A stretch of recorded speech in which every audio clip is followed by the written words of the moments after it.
El grito quedó suspendido en el aire más denso que el olor a café recalentado que impregnaba la cocina. «O sirves a mi esposa o te vas de esta casa, mamá». Javier Mendoza no levantó la vista del televisor donde la selección española acababa de marcar un gol. El comentarista gritaba eufórico mientras Sofía, con los brazos cruzados, miraba hacia otro lado evitando los ojos de doña Carmen. La mujer de 68 años sintió que el suelo bajo sus pies se volvía líquido, pero su voz salió serena casi como un susurro. «Son palabras que no se pueden recoger, hijo». Carmen dejó la taza de café sobre la mesa de madera que ella misma había comprado hace 30 años en aquel mercadillo de Triana.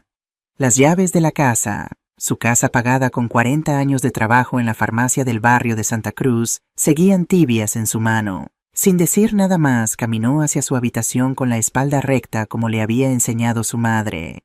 No había rabia. Solo un silencio denso, como si el tiempo se hubiera detenido en aquella casa sevillana donde cada azulejo contenía un recuerdo. El reloj de pared marcaba las 5:30 de la tarde cuando Carmen abrió su armario. Todo estaba ordenado como siempre: la maleta azul que usó en su último viaje a Córdoba, el mantón bordado heredado de su madre, las fotografías de su difunto esposo Enrique, que la observaban desde la mesita de noche. Cada cosa en su sitio, como si hubiera estado esperando este momento. Mientras doblaba 2 blusas y un par de faldas, las palabras de su hijo seguían rebotando en su cabeza. «¿Sirves a mi esposa o te vas?». Increíble cómo una frase podía borrar 35 años de entrega. Carmen miró por la ventana. El sol de Sevilla se filtraba entre las cortinas de encaje tiñendo de naranja los muebles que ella misma había pagado mes a mes con su sueldo de farmacéutica. Recordó el día que Javier nació en el Hospital Virgen del Rocío. Pesó casi 4 kilos y el doctor Herrera dijo que sería un hombre fuerte. Y lo fue, sí, pero no de corazón. En la sala el partido continuaba. Las risas de los comentaristas sonaban a burla. Carmen escuchó a Sofía murmurar algo, quizás un «ya era hora». No respondió. En cambio, abrió el cajón de la cómoda y sacó su libreta antigua, aquella donde anotaba cada gasto, cada euro que enviaba a su hijo cuando él recién se casó. La renta del piso en gran poder, el adelanto para el coche, las mensualidades de la hipoteca, todo estaba allí escrito con su letra pulcra de farmacéutica. «Hasta las gracias me quitó», pensó mientras cerraba la maleta. Respiró hondo y cruzó la puerta.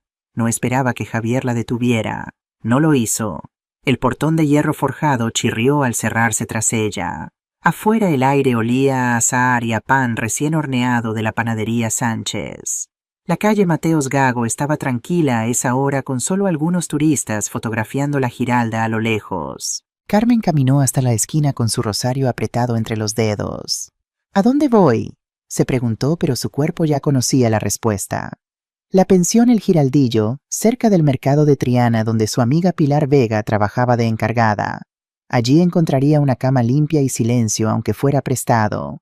Mientras avanzaba por las calles empedradas, recordó las veces que se negó a escuchar los chismes, los vecinos advirtiéndole que Javier trataba mal a Sofía, que había deudas en el banco que vendía piezas del taller mecánico donde trabajaba. «Mi hijo sabrá lo que hace», respondía siempre. Ahora entendía que a veces el amor ciega más que la fe. En la pensión El Giraldillo, Pilar abrió la puerta con una sonrisa triste. «¿Otra vez, Javier?», Carmen asintió.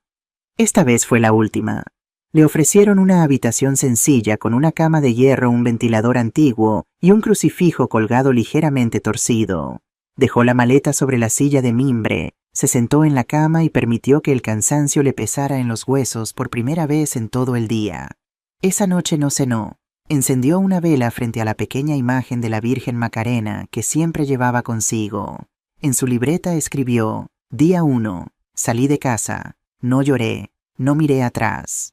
El sonido lejano de los perros y las motocicletas la arrulló. Por primera vez en muchos años se durmió sin preocuparse si la televisión estaba demasiado alta o si Javier necesitaría dinero para la gasolina. Al amanecer bajó al patio de la pensión.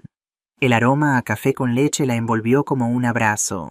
Pilar le sirvió una taza humeante junto a una tostada con aceite y tomate. «¿Qué vas a hacer ahora, Carmen?», sonrió con serenidad. «Empezar de nuevo, pero primero cerrar los grifos del dinero». El día apenas comenzaba, pero dentro de ella algo había cambiado. No era tristeza, sino claridad. A veces para recuperar la paz hay que soltar el techo que uno mismo construyó. Esa mañana Carmen caminó hacia el Banco Santander con la cabeza erguida. El sol sevillano le daba de frente cálido y firme como su nueva resolución. No sabía qué vendría después, pero sabía que no volvería a aceptar una vida donde el respeto se mendiga. El banco olía a aire acondicionado y perfume caro. Doña Carmen se sentó en la fila de los jubilados con su libreta en manos. Cada hoja era un pedazo de su historia, un registro silencioso de amor malentendido, los préstamos para Javier, los pagos del seguro, los depósitos fijos cada mes. Mientras esperaba su turno, observó los rostros cansados a su alrededor. Algunos leían el diario de Sevilla, otros miraban el reloj con resignación. A su lado un señor con bastón le sonrió. «Viene a cobrar su pensión. Vengo a cerrarle el grifo a mi hijo», respondió ella medio en broma, medio en verdad. El hombre soltó una risa corta.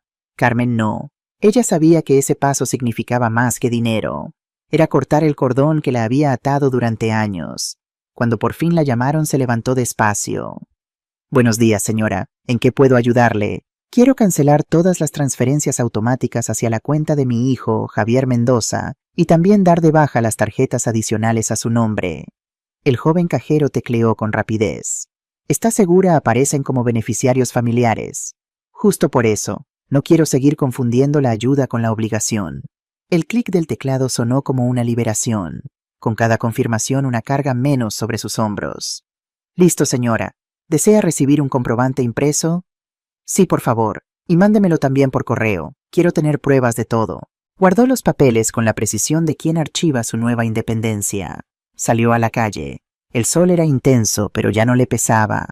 Caminó hasta la aseguradora Mapfre, donde mantenía una póliza familiar. En la recepción una mujer de voz amable la atendió. «¿Qué desea modificar?» «Quiero retirar a mi hijo y a su esposa como beneficiarios del seguro del automóvil. Ya no viven conmigo». La mujer levantó la vista sorprendida. «¿Está segura eso puede afectar la cobertura?» «Estoy más segura que nunca, hija». Mientras firmaba los formularios, recordó la primera vez que Javier le pidió ayuda con el coche. «Solo por 2 meses, mamá. Luego yo lo pago». 2 meses se convirtieron en 5 años, y ella sin darse cuenta había financiado su comodidad y su orgullo. Al salir respiró profundo. El aire olía a gasolina y a libertad.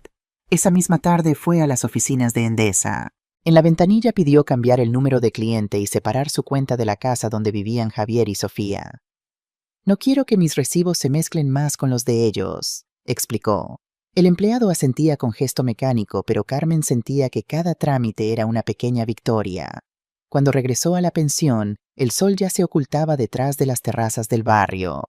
En el patio Pilar barría las hojas secas de los naranjos. «¿Y cómo te fue?» «Bien, ya cerré todo. Me falta solo el seguro médico y las tarjetas de crédito, pero eso mañana». Cenaron juntas pan con jamón y café con leche. Carmen contó cada detalle, cómo la miraron los empleados, cómo sintió su voz temblar y luego afirmarse. «¿Y Javier lo sabe, Mo?» «Todavía no, pero lo sabrá cuando el cajero le diga que su tarjeta ha sido rechazada». Rieron, pero en el fondo Carmen sentía una punzada.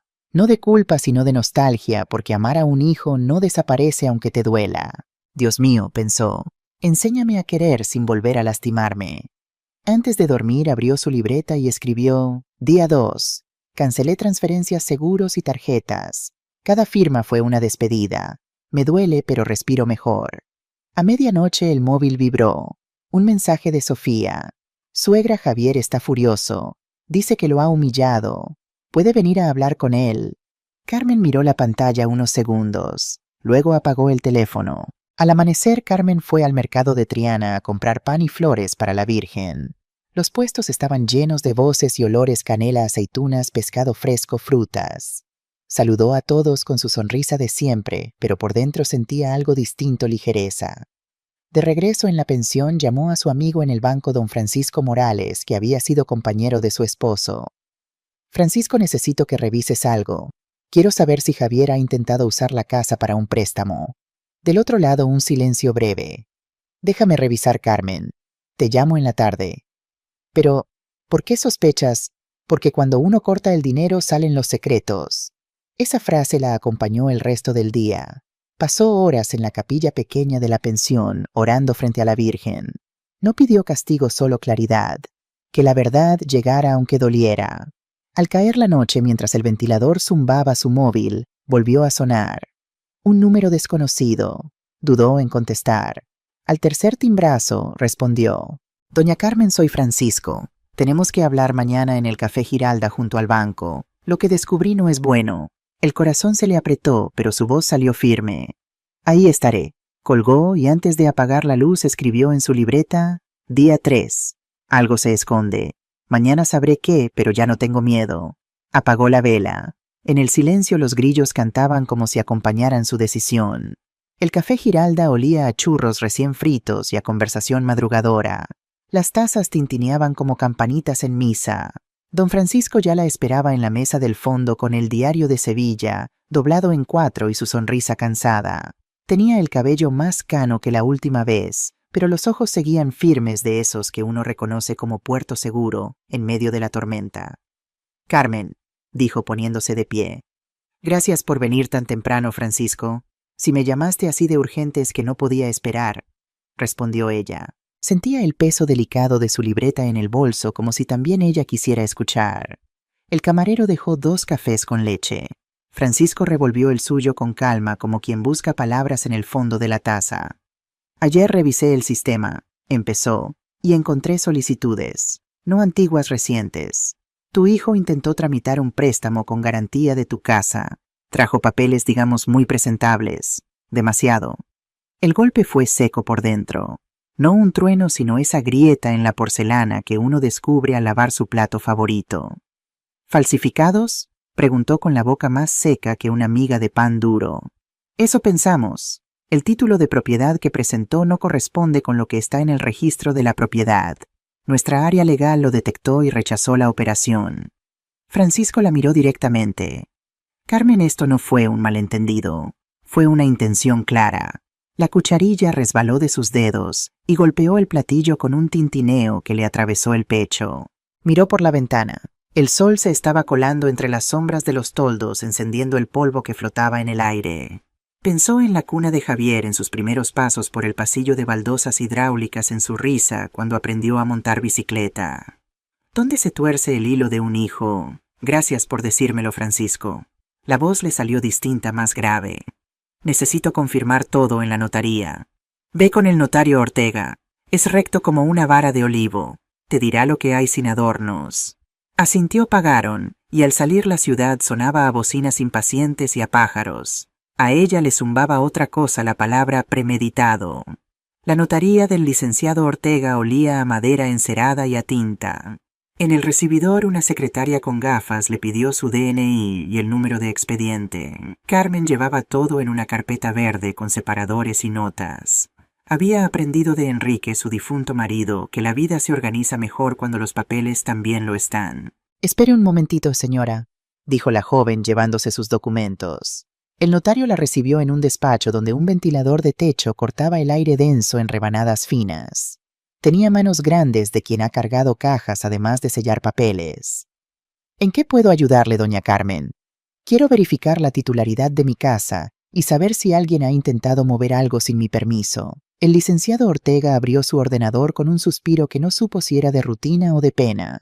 Tecleó, buscó, comparó. «La propietaria es usted sin cargas vigentes». Hizo un gesto a su asistente que entró con una carpeta. «Lo otro, sí hubo un intento de presentar un título actualizado. No pasó del registro. No coincidía el sello con la serie de ese año. Quien sea que lo preparó sabía lo que hacía, pero no lo suficiente». Carmen sintió una punzada de orgullo triste por la pureza de los sistemas cuando funcionan, y sintió rabia. Una rabia fría nueva en ella que no quemaba, sino que iluminaba.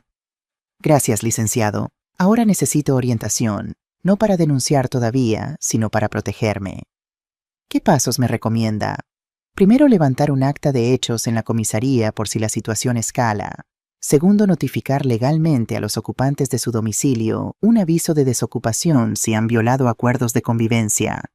Y tercero, resguardar su documentación original en una caja de seguridad. ¿Tiene dónde ir mientras tanto?» «Sí, estoy en una pensión», apretó la carpeta. «¿Y la documentación?» Esto es copia. Los originales están conmigo. Muy bien. No deje sola su casa en estos días. Bajó la voz. Y tenga paciencia. Las verdades resbalosas terminan por caerse solas, pero hacen ruido. Le agradeció con ese apretón de manos que uno guarda para los médicos que no mienten y los abogados que no negocian con la conciencia. Afuera el sol del mediodía la golpeó como una mano caliente. Caminó despacio. Cada paso era una frase silenciosa. No más. Hasta aquí. Basta. En la comisaría de la Alameda de Hércules, el oficial Diego Fernández la recibió con la cortesía sobria de quien escucha más que habla. Un hombre de tez olivácea y bigote fino con ojos que parecían medir la temperatura de las palabras. «Quiero asentar un acta de hechos», le dijo, «y dejar constancia de que salí de mi casa por un ultimátum de mi hijo. También quiero informar que hubo un intento de usar mi propiedad como garantía sin mi permiso». ¿Hubo agresión física? No. Hubo una frase que no admite regreso. A veces eso pesa más que un empujón. El oficial le indicó una silla. «Tome su tiempo, doña». Carmen relató lo necesario. No añadió adornos. La verdad desnuda ya tenía suficiente filo. El oficial asentía, hacía preguntas cortas, escribía con letra bonita.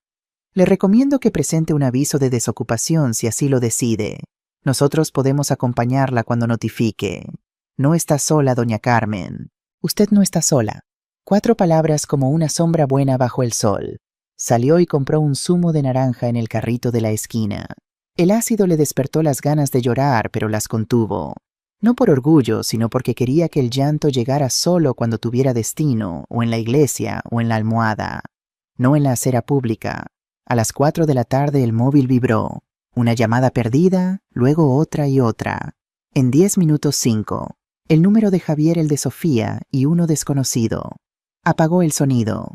No era el momento de escuchar reproches vestidos de urgencia. Regresó a la pensión. Pilar estaba regando las macetas de geranios. «¿Cómo te fue, Carmen?» «Encontré lo que temía, pero también encontré gente recta. Eso vale oro». Pilar le pasó una jarra de agua fresca. «Tú toma que la verdad deshidrata». Rieron un poco. El humor, aunque mínimo, es esa galleta de anís que la vida te ofrece cuando te quedaste sin pan. Subió a su habitación, sacó la libreta, escribió con pulso más firme. Día 3. Intento de préstamo con papeles falsos. La casa sigue a mi nombre. Acta de hechos levantada. Próximo paso, aviso de desocupación. Llamadas perdidas 5. El ventilador giraba como un reloj lento. A las 6 sonaron más notificaciones. 12 llamadas. Un mensaje de voz de Javier que comenzó a escuchar y detuvo. No quería su versión aún. Luego vibró otra vez.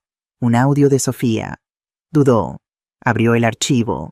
Su voz salió entrecortada como quien corre y habla a la vez. «Suegra, yo no sabía, se lo juro. Javier me dijo que el banco era un trámite. Yo necesito hablar con usted a solas. Hay algo que no cuadra. Por favor». El por favor se quedó colgando como una prenda húmeda que tarda en secarse. No respondió de inmediato. Cerró los ojos. Escuchó los ecos del día, la voz de Francisco, el sello del notario, la pluma del oficial, el zumbido de su propia dignidad recién despierta. La noche cayó con olor a tortilla de patatas y a radios viejos. En el patio alguien tarareaba una sevillana. Se asomó a la ventana. Las luces del barrio tiritaban como velas en procesión. Sintió el impulso de llamar a Sofía, de ofrecerle una esquina de verdad, una silla donde sentarse, pero prefirió dejar que el silencio hiciera su trabajo. Las prisas son malas secretarias de la claridad. Se acostó con el rosario entre los dedos. Le pidió a la Virgen solo una cosa: que la verdad llegara completa, sin medias tintas, y que cuando llegara ella, tuviera la cara limpia para mirarla de frente. El móvil volvió a vibrar sobre la mesita otra llamada. La sexta era de Sofía, y en su insistencia había algo que no era teatro. Algo no cuadraba. Cerró los ojos y se prometió una cosa: mañana comenzaría a armar su defensa. No por venganza, sino por justicia. Porque a veces para seguir siendo madre hay que dejar de ser alfombra. Y con ese pensamiento se durmió por primera vez en 3 días, con la certeza de que estaba en el camino correcto. No el más fácil, pero sí el más digno. La mañana del 4.º día amaneció cubierta por un manto de nubes bajas, como si el cielo de Sevilla también quisiera pensar antes de mostrar sus colores. Carmen se despertó antes del alba con ese estado de alerta que solo conocen quienes han dormido con un ojo abierto toda la noche. Se vistió con cuidado eligiendo una falda azul marino y una blusa blanca con pequeños bordados en el cuello, la ropa que solía usar para las reuniones importantes en la farmacia antes de jubilarse. Hoy necesitaba sentirse protegida por la dignidad de su apariencia. En el pequeño baño compartido de la pensión se miró al espejo mientras se recogía el pelo en un moño apretado. Las arrugas alrededor de sus ojos contaban historias de risas y lágrimas, las de la frente de preocupaciones acumuladas a lo largo de décadas. Pero esta mañana había algo nuevo en su mirada de determinación. «Buenos días, Carmen», le dijo Pilar cuando bajó al comedor. «Llevas el rostro de quien va a la guerra». Carmen esbozó una sonrisa tenue mientras aceptaba la taza de café con leche. «No a la guerra, Pilar, a la verdad». El café Giralda estaba casi vacío cuando llegó media hora antes de lo acordado con Francisco. Pidió un café solo y se sentó junto al ventanal que daba a la calle observando a los barrenderos municipales que comenzaban su jornada bajo la llovizna tímida. En su bolso llevaba la carpeta verde con todos los documentos como un escudo contra lo que fuera a descubrir. Francisco llegó puntual con un paraguas negro goteando y una carpeta de cuero bajo el brazo. Su rostro normalmente jovial estaba tenso con las cejas juntas en un gesto de preocupación que Carmen conocía bien. «Gracias por venir tan temprano», dijo él sentándose frente a ella.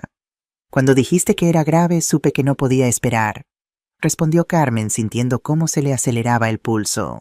Francisco sacó varios documentos de su carpeta y los colocó ordenadamente sobre la mesa. Carmen reconoció el membrete del Banco Santander en el primero de ellos. «Carmen, lo que te voy a mostrar es confidencial. Podría perder mi trabajo por esto, pero te conozco desde hace 30 años y le prometí a Enrique que siempre cuidaría de ti». Carmen asintió tocando brevemente la mano de su amigo. «Y has cumplido, Francisco. Mira esto», señaló el primer documento.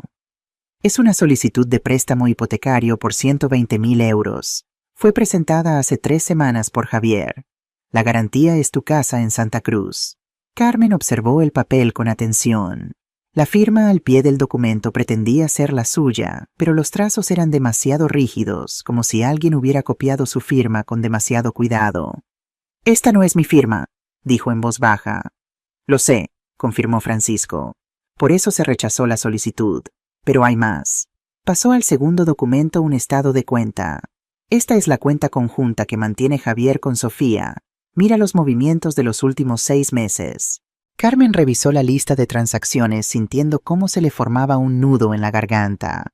Grandes retiros en efectivo, transferencias a cuentas desconocidas, pagos a casas de apuestas online. «¿Casas de apuestas?», murmuró sintiendo como si le hubieran dado un puñetazo en el estómago. «Tiene un problema, Carmen, un problema grave. Los montos han ido aumentando. Empezó con pequeñas apuestas deportivas, pero ahora... Mira esto». Francisco señaló una transacción del mes anterior, 15.000 euros transferidos a una cuenta en Gibraltar. «Por lo que hemos podido investigar, es un casino online. No es legal en España». Carmen cerró los ojos un momento intentando procesar la información. Su hijo, su Javier, el niño que había criado con tanto amor, estaba atrapado en la adicción al juego. De repente muchas cosas empezaban a tener sentido. Las salidas nocturnas, la irritabilidad, las constantes peticiones de dinero bajo pretextos cada vez más elaborados.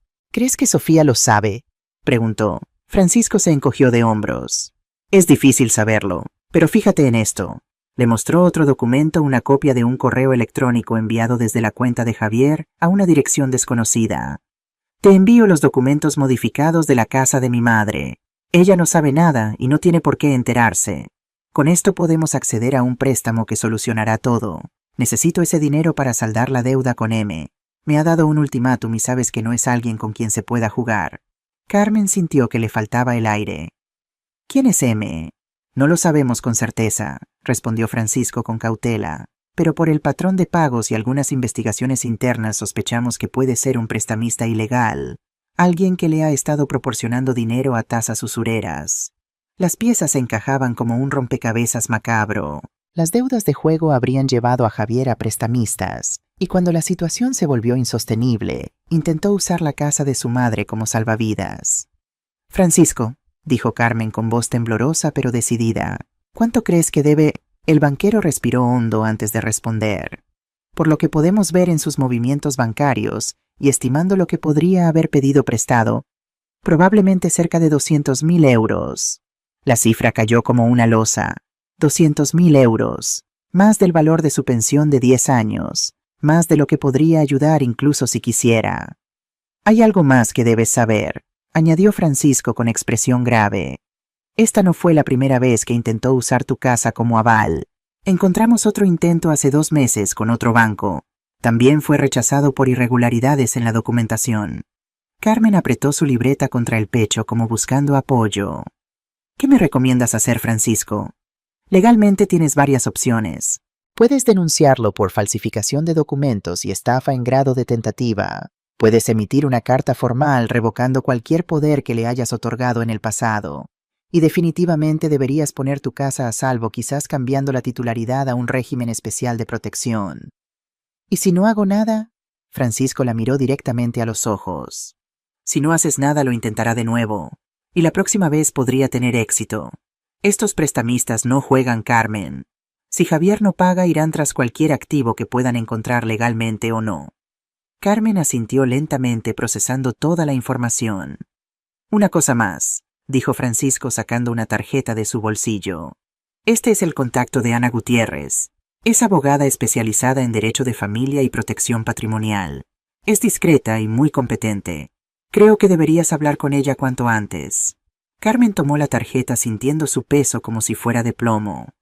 Gracias, Francisco. No sé cómo pagarte por esto. No hay nada que pagar. Enrique habría hecho lo mismo por mi familia. Se despidieron con un abrazo breve pero intenso. Carmen salió a la calle donde la llovizna se había convertido en una lluvia suave que lavaba las aceras. No abrió su paraguas. Dejó que el agua le mojara el rostro mezclándose con las lágrimas silenciosas que por fin se permitió derramar. El camino hasta el despacho de la abogada Ana Gutiérrez fue como caminar en sueños. Las calles de Sevilla, tan familiares para ella, parecían ahora un laberinto extraño. En su mente repasaba una y otra vez las cifras, las mentiras, los intentos de robarle lo único seguro que tenía su techo. El despacho de Ana Gutiérrez estaba ubicado en un edificio antiguo cerca de la Plaza Nueva, con un pequeño ascensor de rejilla que crujía al subir. La abogada resultó ser una mujer de unos 50 años, con gafas de montura roja y una expresión que combinaba eficiencia y calidez. Francisco me llamó para avisarme que vendría, dijo después de las presentaciones. Lamento mucho su situación, doña Carmen. Durante la hora siguiente, Carmen le narró toda la historia desde el ultimátum hasta el descubrimiento de las deudas de juego. Ana tomó notas detalladas, interrumpiendo ocasionalmente para hacer preguntas precisas. Basándome en lo que me cuenta, tenemos que actuar en varios frentes, dijo finalmente la abogada. Primero, proteger su patrimonio. Segundo, establecer límites legales claros. Y tercero, decidir si quiere proceder con alguna acción legal contra su hijo. Carmen sintió un escalofrío al escuchar la última parte. No quiero que Javier vaya a la cárcel, dijo con voz quebrada. Es mi hijo a pesar de todo. Ana asintió comprensivamente. Lo entiendo perfectamente. Muchas madres en su situación sienten lo mismo, pero debe entender que sin consecuencias este tipo de comportamiento rara vez cambia. A veces el amor más grande que puede mostrarle a un hijo es permitir que enfrente las consecuencias de sus actos. Las palabras resonaron en Carmen como una campana lejana. ¿No era eso lo que siempre le había faltado a Javier? Consecuencias desde pequeño, ella y Enrique siempre habían limpiado sus desastres, pagado sus deudas, excusado sus errores. ¿Qué me recomienda como primer paso?, preguntó Carmen, sintiendo una nueva resolución formándose en su interior. Primero cambiaremos la titularidad de su casa a un régimen de protección especial. Es un procedimiento relativamente simple que la blindará contra cualquier intento futuro de usarla como aval. Segundo, redactaremos una carta formal revocando cualquier poder o autorización que le haya otorgado a Javier en el pasado. Y tercero, presentaremos una denuncia formal por falsificación, pero la dejaremos en suspenso. ¿En suspenso? Sí. La presentaremos ante el juzgado, pero pediremos que no se tramite inmediatamente. Será nuestra carta bajo la manga. Si Javier insiste en su comportamiento, podremos activarla en cualquier momento. Carmen asintió sintiendo que la abogada había encontrado el equilibrio perfecto entre protegerse y no destruir completamente a su hijo. Hay algo más, añadió Ana. Dada la naturaleza del problema de Javier, debería considerar contactar con una asociación de ayuda para ludópatas. La adicción al juego es una enfermedad, doña Carmen. Su hijo necesita ayuda profesional. Antes de marcharse, Carmen firmó los documentos necesarios para iniciar los trámites de protección de su vivienda y acordó volver al día siguiente para revisar el resto de documentos legales. Un último consejo, dijo Ana mientras la acompañaba a la puerta. A partir de ahora documente todo, cada llamada, cada mensaje, cada encuentro, y sobre todo mantenga la calma. Las personas con adicciones pueden volverse muy manipuladoras cuando sienten que pierden el control. Carmen salió a la calle sintiéndose simultáneamente exhausta y fortalecida. La lluvia había cesado dejando el aire limpio y fresco. Consultó su reloj apenas pasaba del mediodía, pero sentía como si hubieran transcurrido días enteros. Decidió caminar hasta la catedral, necesitaba el consuelo de un espacio sagrado. En el camino su teléfono sonó insistentemente. Miró la pantalla Sofía. Tras un momento de duda, decidió contestar. Dime, Sofía. Carmen, gracias a Dios que contesta. Necesito verla urgentemente. Es sobre Javier. Las cosas se están complicando mucho. Había genuino miedo en su voz. ¿Estás en casa ahora?, preguntó Carmen. No, respondió Sofía en voz baja. Estoy en casa de mi hermana. Me fui anoche después de una discusión con Javier. Encontré algo, suegra, algo muy grave. Carmen cerró los ojos un momento. Cada nueva conversación parecía confirmar que la situación era peor de lo que imaginaba. Nos vemos en 1 hora en el Café de la Campana. ¿Conoces el lugar?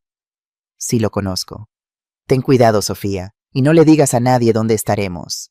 A ver, en menos de 2 días todo el barrio de Santa Cruz parecía tener una versión distinta de lo que había pasado entre Javier Mendoza y su madre. Dicen que la señora está enferma de Alzheimer y que el hijo no puede hacerse cargo, comentaba doña Remedios en la panadería. ¿Qué va? Lo que pasa es que la viuda vendió la casa sin decirle al hijo y ahora lo ha dejado en la calle, contradecía don Manuel en la barbería. Yo he oído que hay drogas de por medio, susurraba la kiosquera a sus clientas habituales. El chico siempre tuvo mala pinta. Carmen escuchaba los murmullos cada vez que iba al mercado o entraba en alguna tienda del barrio. Las comadres bajaban la voz, pero no lo suficiente. Cada rumor era como un clavo nuevo en la cruz que le habían colgado sin permiso. En el Café de la Campana, Sofía llegó con 10 minutos de retraso, visiblemente nerviosa. Vestía vaqueros y una sudadera sencilla, el pelo recogido en una coleta improvisada y sin el maquillaje que normalmente llevaba. Sus ojos estaban enrojecidos, como si hubiera pasado la noche llorando. Gracias por venir, Carmen, dijo sentándose frente a ella. Siempre he estado disponible para ti, Sofía, respondió Carmen con calma, incluso cuando parecía que estabas del lado de Javier. Sofía bajó la mirada avergonzada. No sabía, juro que no sabía hasta dónde habían llegado las cosas. ¿Qué encontraste? Sofía miró alrededor asegurándose de que nadie las escuchaba y sacó de su bolso una carpeta ajada. Esto estaba escondido en el taller, en la parte de atrás donde Javier guarda sus cosas personales. Lo encontré cuando buscaba un papel para Hacienda. Carmen abrió la carpeta con manos temblorosas. Dentro había extractos bancarios, notas manuscritas con cálculos y algo que le heló la sangre, fotocopias de su DNI, de las escrituras de su casa e incluso de su firma en varios documentos, como si alguien hubiera estado practicando cómo falsificarla. Pero lo más perturbador era una serie de mensajes impresos aparentemente de una aplicación de mensajería entre Javier y alguien identificado solo como M. Necesito más tiempo. Ya no hay tiempo. O pagas los 200.000 o tomamos medidas. Tenemos los papeles de la casa de tu madre. Ella no tiene nada que ver con esto. Todos tienen que ver con todo. 48 horas, Javier. ¿Quién es M? Preguntó Carmen, aunque ya intuía la respuesta. Creo que es Miguel Domínguez, respondió Sofía en voz baja. Un tipo que viene a veces al taller. Siempre con traje, siempre sonriendo, pero da miedo. Javier siempre está nervioso cuando aparece. Carmen asintió lentamente. ¿Desde cuándo sabes lo del juego? Sofía se retorció las manos. Sospechaba algo desde hace 6 meses. Desaparecía por las noches siempre con excusas de trabajo. El dinero nunca alcanzaba aunque ganamos bien entre los dos. Pero no sabía que era tan grave hasta hace 2 semanas cuando intercepté una llamada. Estaban amenazándolo. Después encontré esta carpeta. ¿Por qué no me dijiste nada? Tenía miedo, confesó Sofía con lágrimas en los ojos. Javier cambió mucho este último año. Se volvió, no sé cómo explicarlo, como si fuera otra persona. Agresivo, mentiroso. Me dijo que si hablaba con alguien sobre sus problemas financieros, lo echaría todo a perder, que tenía un plan. El plan era usar mi casa, dijo Carmen con amargura. Eso parece. Sofía secó una lágrima con el dorso de la mano. No lo justifico, Carmen. Lo que hizo es imperdonable, pero creo que está enfermo. Necesita ayuda. Carmen observó a su nuera con nuevos ojos. La joven superficial y distante que había conocido se había transformado en una mujer asustada pero valiente, dispuesta a enfrentarse a la verdad por dura que fuera. ¿Dónde está Javier ahora? No lo sé con certeza. Ayer después de nuestra pelea dijo que iba al taller a terminar un trabajo urgente, pero llamé esta mañana y me dijeron que no ha ido en 2 días. Su jefe está furioso. Carmen sintió un escalofrío. Si Javier había desaparecido y estaba bajo presión de prestamistas, la situación podría ser aún más peligrosa de lo que pensaba. Sofía, escúchame bien. Ya he tomado medidas para proteger la casa. He contratado una abogada y estamos blindando legalmente todo. Pero ahora me preocupa la seguridad, tanto la tuya como la de Javier. ¿Cree que podría hacer algo desesperado? Carmen pensó en su hijo, en el niño sensible que se convertía en un torbellino de rabia cuando las cosas no salían como esperaba. No lo sé, pero no podemos descartarlo. Le explicó a Sofía los pasos legales que estaba dando y le sugirió que permaneciera en casa de su hermana unos días más. Voy a hablar con el oficial Fernández, añadió Carmen. Con esta nueva información creo que es importante que la policía esté al tanto de la situación. ¿Va a denunciarlo?, preguntó Sofía alarmada. No exactamente, pero necesitamos que haya un registro oficial por si acaso. Y también quiero que un agente nos acompañe cuando vayamos a la casa a recoger tus cosas y mis documentos importantes. Acordaron reunirse al día siguiente para ir juntas a la comisaría. Mientras se despedían, Sofía abrazó a Carmen con fuerza. Lo siento tanto. Debí haber hablado antes. El miedo nos paraliza a todos alguna vez, respondió Carmen devolviendo el abrazo. Lo importante es que ahora estamos juntas en esto. Esa tarde Carmen regresó a la pensión para encontrarse con una visita inesperada. El padre Ignacio de la parroquia de Santa María la Blanca la esperaba en el pequeño vestíbulo. Padre, qué sorpresa, dijo Carmen. El sacerdote se levantó para saludarla. Era un hombre de unos 60 años, con el pelo entrecano y una expresión habitualmente serena que hoy se veía preocupada. Carmen, perdona la intromisión. Pilar me dijo que estabas quedándote aquí y me tomé la libertad de venir a verte. He oído cosas. Carmen sonrió tristemente.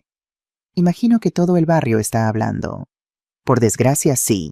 Javier ha estado diciendo a quien quiera escucharlo que estás mentalmente inestable, que la edad te está afectando el juicio y que por eso abandonaste la casa. Incluso sugirió que estabas gastando dinero compulsivamente y poniendo en riesgo el patrimonio familiar.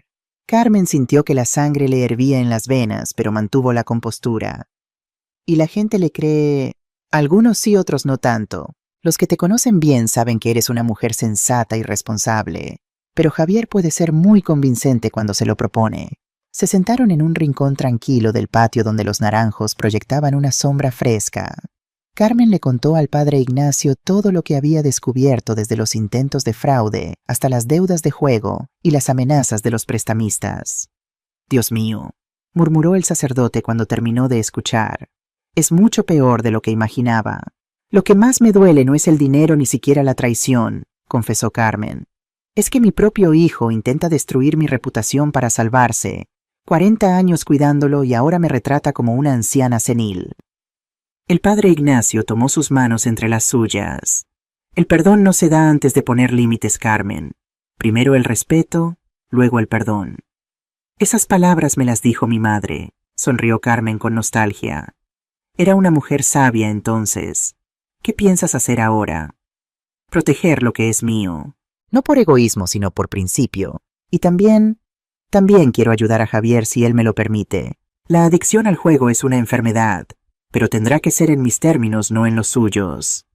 Si necesitas cualquier cosa, cuenta conmigo, ofreció el sacerdote. También puedo hablar con algunos feligreses para aclarar los rumores. Carmen negó con la cabeza. Agradezco el ofrecimiento, padre, pero prefiero que la verdad se abra camino por sí sola. Las mentiras tienen prisa, pero la verdad sabe esperar. Esa noche, mientras Carmen se preparaba para dormir, su teléfono sonó nuevamente. Era un número desconocido. Diga, respondió con cautela. Doña Carmen Suárez, preguntó una voz masculina que no reconoció. Sí, soy yo. ¿Quién habla? Mi nombre es Miguel Domínguez. No nos conocemos personalmente, pero tenemos un conocido en común, su hijo Javier. Carmen sintió que se le helaba la sangre. Era M. ¿Qué quiere de mí? Una conversación civilizada nada más. Su hijo tiene ciertas obligaciones pendientes conmigo. Me dio a entender que usted estaría dispuesta a ayudarlo. Sin embargo, parece que ha habido un malentendido con ciertos documentos bancarios. El tono era educado, casi amable, pero Carmen percibió la amenaza implícita. No hay ningún malentendido, señor Domínguez. Mi hijo intentó utilizar mi casa como aval sin mi consentimiento. Eso se llama fraude. Hubo un breve silencio al otro lado de la línea. Veo que es usted una mujer directa. Lo respeto. Permítame ser igualmente directo, su hijo debe 200.000 euros. Si no paga en los próximos 3 días, tomaré medidas para recuperar mi dinero. Medidas que le aseguro no serán agradables para nadie. ¿Está amenazándome? En absoluto. Solo expongo hechos. Su hijo pensó que la solución era usar su casa. Ya que esa opción no está disponible, quizás usted tenga otra sugerencia. Ahorros, joyas de familia. ¿Un acuerdo de pago? Carmen respiró hondo antes de responder. Lo que tengo es el número de teléfono del oficial Diego Fernández de la Policía Nacional, que ya está al tanto de esta situación. También tengo una abogada que ha presentado una denuncia por falsificación documental. Y tengo su nombre, señor Domínguez, que ahora mismo estoy agregando a esa denuncia por extorsión y amenazas. Esta vez el silencio fue más largo.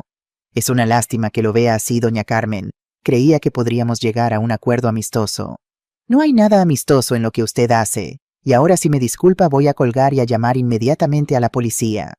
Sin esperar respuesta, Carmen terminó la llamada con manos temblorosas. Inmediatamente llamó al número que le había dado el oficial Fernández. Oficial, soy Carmen Suárez. Acabo de recibir una llamada amenazante de un tal Miguel Domínguez. Es el prestamista al que mi hijo debe dinero. Mientras relataba la conversación, Carmen sintió una extraña calma apoderarse de ella. Por primera vez en toda esta crisis había enfrentado directamente a la amenaza. No había huido, no había cedido, había plantado cara. Esa noche antes de dormir escribió en su libreta, Día 4. Hablé con el enemigo cara a cara. No cedí, no me doblegué. El miedo sigue ahí, pero ya no me gobierna. La mañana del 5.º día amaneció despejada con ese azul intenso que solo el cielo de Sevilla sabe mostrar. Carmen se había citado con Ana Gutiérrez en el Banco Santander para firmar los documentos de protección patrimonial. La abogada la esperaba en la entrada impecable con su traje sastre y su maletín de cuero. ¿Lista, Emi?, preguntó Ana con una sonrisa alentadora. «Como nunca», respondió Carmen ajustándose el pañuelo de seda que había decidido ponerse hoy, un regalo de Enrique en su último aniversario. Dentro, Francisco las recibió personalmente y las condujo a una sala privada, donde ya les esperaba un notario, don Joaquín Vega, con los documentos preparados. Mientras revisaban las cláusulas del nuevo régimen de propiedad, Carmen sintió una paz interior que no había experimentado en días. Estaba tomando el control, protegiendo lo que era suyo, poniendo límites claros. Este documento, explicaba el notario, establece que la propiedad queda blindada contra cualquier tipo de carga o embargo que no sea expresamente autorizado por usted mediante firma presencial ante notario. Además, incluye una cláusula específica que impide su uso como aval sin un procedimiento especial de verificación. Carmen asintió escuchando atentamente cada palabra. Y esto la protegerá incluso si alguien falsifica mi firma. Precisamente por eso incluimos el requisito de comparecencia personal ante notario, respondió don Joaquín. Ningún banco aceptará la propiedad como garantía sin verificar físicamente su identidad. Justo cuando Carmen se disponía a firmar, la puerta de la sala se abrió bruscamente. Javier entró como una tormenta con el rostro enrojecido y los ojos inyectados en sangre. Llevaba la misma ropa del día anterior y un aire de desesperación que Carmen nunca había visto en él. «Mamá, ¿qué estás haciendo?», gritó mirando los documentos sobre la mesa. Francisco se interpuso rápidamente. Javier, no puedes entrar así. Esta es una reunión privada. Es mi madre. Tengo derecho a estar con ella. Su voz sonaba ronca como si hubiera estado gritando durante horas. Mamá, no firmes nada. Estas personas te están manipulando. Carmen se levantó lentamente, sintiendo una calma sorprendente frente a la furia de su hijo. Nadie me manipula, Javier. Estoy protegiendo mi casa no la tuya. ¿Por qué me haces esto? El tono de Javier cambió de repente a uno lastimero. Después de todo lo que he hecho por ti, cuidándote, preocupándome por tu bienestar. Cuidándome, Carmen no pudo evitar una risa amarga. Es así como llamas a intentar robarme la casa, a falsificar mi firma, a decir por todo el barrio que estoy perdiendo la cabeza. Javier palideció visiblemente. No esperaba que su madre supiera tantos detalles. No sabes lo que dices. Estás confundida. No, hijo. Por primera vez en mucho tiempo veo con claridad. Carmen se mantuvo firme sosteniendo la mirada de su hijo. Sé todo sobre tus deudas de juego, sobre tus tratos con Miguel Domínguez, sobre tus intentos de usar mi casa como aval. Sé que le debes 200.000 euros a gente peligrosa. Ana Gutiérrez se acercó a Carmen mostrándole discretamente su teléfono donde había marcado ya el número de emergencias lista para llamar si la situación escalaba. Eso no es cierto, balbuceó Javier, pero la convicción había desaparecido de su voz. También sé que has estado mintiendo a Sofía, manipulándola como has intentado manipularme a mí. Pero se acabó, Javier. He presentado una denuncia por falsificación de documentos. Está en suspenso por ahora. Depende de ti si procede o no. Javier miró a su alrededor como un animal acorralado. Sus ojos se detuvieron en Francisco. Tú, escupió con rabia. Tú le has llenado la cabeza de mentiras. Siempre quisiste quedarte con mi madre desde que murió mi padre. Francisco sacudió la cabeza con tristeza. No proyectes tus intenciones en los demás, Javier. Yo solo he mostrado a tu madre los documentos que tú mismo falsificaste. La puerta se abrió nuevamente y apareció Sofía. Venía acompañada por el oficial Fernández, ambos con expresión grave. Sofía, Javier parecía genuinamente sorprendido de verla allí. ¿Qué haces tú aquí? ¿Y con la policía? Vine a apoyar a tu madre, respondió Sofía con voz firme, y a enfrentarte con la verdad, Javier. Encontré tu carpeta con todos los documentos falsos, con las amenazas de tus acreedores, con tus planes para usar la casa de Carmen. Javier se dejó caer en una silla, toda su energía súbitamente drenada. No lo entiendes, ninguno lo entiende. Estoy en un agujero tan profundo. Me van a matar si no pago. Hay maneras de salir, hijo, dijo Carmen, suavizando ligeramente su tono. Pero no a costa de mi casa, no con mentiras, no destruyendo la familia. ¿Y qué sugieres? ¿Que me entregue a la policía? ¿Que vaya a la cárcel? El oficial Fernández dio un paso adelante. Señor Mendoza, en este momento no hay cargos formales contra usted. Sin embargo, tenemos constancia de una denuncia en suspenso por falsificación documental y ahora hay evidencia de posibles vínculos con prestamistas ilegales y casas de apuestas no reguladas. ¿Me está deteniendo?, preguntó Javier desafiante a pesar de su evidente agotamiento. No por ahora, pero le sugiero que colabore voluntariamente. Personas como Miguel Domínguez están en nuestro radar desde hace tiempo. Su cooperación podría ser valorada favorablemente. Carmen observaba el intercambio, sintiendo cómo su corazón se debatía entre la compasión maternal y la necesidad de justicia. Finalmente se acercó a su hijo y se sentó frente a él. Javier, mírame. Esperó hasta que su hijo levantó los ojos inyectados en sangre y llenos de vergüenza. Te quiero, eres mi hijo y siempre lo serás. Pero lo que has hecho es grave. Has traicionado mi confianza, has puesto en riesgo nuestro hogar, has mentido a todos. Lo sé, mamá, murmuró Javier, y por primera vez Carmen vio al niño vulnerable que una vez fue. Lo siento tanto. No sé cómo llegué a este punto. Hay un camino de salida, continuó Carmen. Pero es un camino difícil y debes recorrerlo tú mismo. Con apoyo sí, pero con tus propios pies. ¿Qué propones? Primero, cooperar con la policía para desmantelar la red de Domínguez. Segundo, buscar ayuda profesional para tu adicción al juego. Hay grupos de apoyo terapeutas. Y tercero, asumir la responsabilidad. Reparar el daño que has causado no solo económico, sino emocional. Javier guardó silencio largo rato procesando las palabras de su madre. Finalmente asintió casi imperceptiblemente. ¿Me acompañarás?, preguntó con voz quebrada. En el camino sí, pero no puedo caminar por ti. El oficial Fernández se acercó. Señor Mendoza, si está dispuesto a colaborar, podemos comenzar ahora mismo con una declaración voluntaria en comisaría. Le garantizo que su cooperación será tenida en cuenta. Javier miró a su madre, a su esposa, al oficial, y finalmente asintió. De acuerdo, iré con ustedes. Mientras Javier se marchaba acompañado por el oficial, Sofía se acercó a Carmen y la abrazó. ¿Hicimos lo correcto?, preguntó con lágrimas en los ojos. El tiempo lo dirá, respondió Carmen. Pero sí creo que hicimos lo correcto. A veces el amor más grande no es dar sino establecer límites. Ana Gutiérrez carraspeó discretamente señalando los documentos sobre la mesa. Continuamos, doña Carmen. Carmen asintió y tomó la pluma que le ofrecía el notario. Con mano firme firmó los documentos que protegerían su hogar. Cada trazo era un acto de amor propio, una declaración de dignidad recuperada. Los días siguientes fueron un torbellino de actividad y emociones. La declaración voluntaria de Javier desencadenó una operación policial contra la red de préstamos ilegales y casas de apuestas clandestinas dirigida por Miguel Domínguez. Los periódicos locales hablaban del desmantelamiento de una importante organización criminal dedicada a la usura y el juego ilegal en Sevilla. El nombre de Javier aparecía mencionado solo como un colaborador clave que aportó información crucial, pero para quienes conocían la historia era evidente su implicación.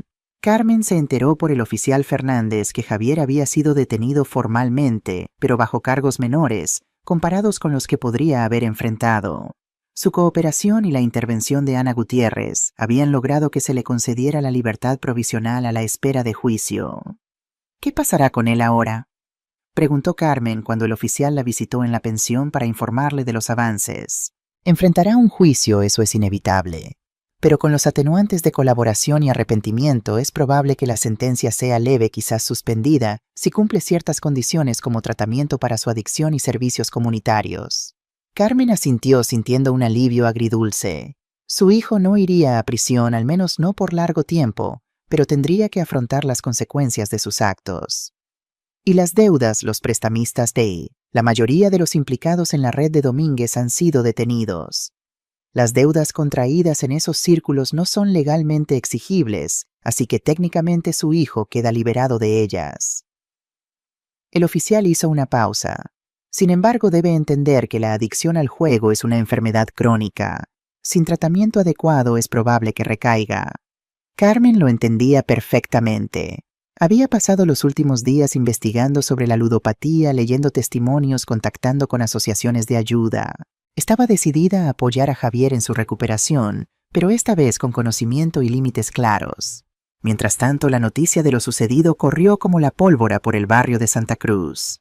Los rumores sobre la supuesta demencia de Carmen se transformaron rápidamente en murmullos de admiración por su valentía al enfrentarse a la situación. Dicen que desenmascaró a una banda de prestamistas, comentaban en el mercado. La policía le dio una medalla por su colaboración, exageraban en la peluquería. Carmen dejaba que hablaran. La verdad, como siempre, estaba en algún punto intermedio. Una tarde, mientras tomaba café en el patio de la pensión Pilar, le entregó el periódico local. En una pequeña columna interior aparecía la noticia: desarticulada red de usura y juego ilegal en Sevilla, 10 detenidos. La foto mostraba al oficial Fernández en una rueda de prensa sin mencionar a Javier. Tu hijo ha tenido suerte, comentó Pilar sentándose junto a ella. No sé si llamarlo suerte, respondió Carmen, pero al menos tiene una oportunidad de rectificar. ¿Lo has visto desde entonces? Carmen negó con la cabeza. Todavía no. Necesito tiempo, Pilar. Y él también. ¿Y Sofía? ¿Has sabido algo de ella? Viene a visitarme casi todos los días. Está decidiendo qué hacer con su matrimonio. No es fácil. Sofía se había convertido en una presencia constante en la vida de Carmen. La joven parecía haber madurado de golpe enfrentándose a decisiones difíciles, con una fortaleza que sorprendía a la propia Carmen. No sé si puedo seguir con él, le había confesado Sofía durante una de sus visitas. Le quiero, pero la confianza está rota, y tengo miedo de que vuelva a caer en lo mismo. Carmen no había intentado influir en su decisión. Solo tú puedes decidir eso, Sofía. pero recuerda que no eres responsable de salvarlo. Él debe querer salvarse a sí mismo. Esa tarde, mientras Carmen organizaba sus escasas pertenencias en la habitación de la pensión, su teléfono sonó. Era Ana Gutiérrez. Doña Carmen, tengo buenas noticias. El juez ha firmado la orden de desalojo para su casa. Mañana a las 10 podemos ir con un agente judicial para que tome posesión nuevamente de su propiedad. Carmen sintió un nudo en la garganta. Mi casa, puedo volver a mi casa. Absolutamente. Legalmente siempre fue suya, pero ahora podrá ocuparla físicamente de nuevo. El juez ha considerado que, dadas las circunstancias, no es apropiado que su hijo permanezca allí durante el proceso judicial.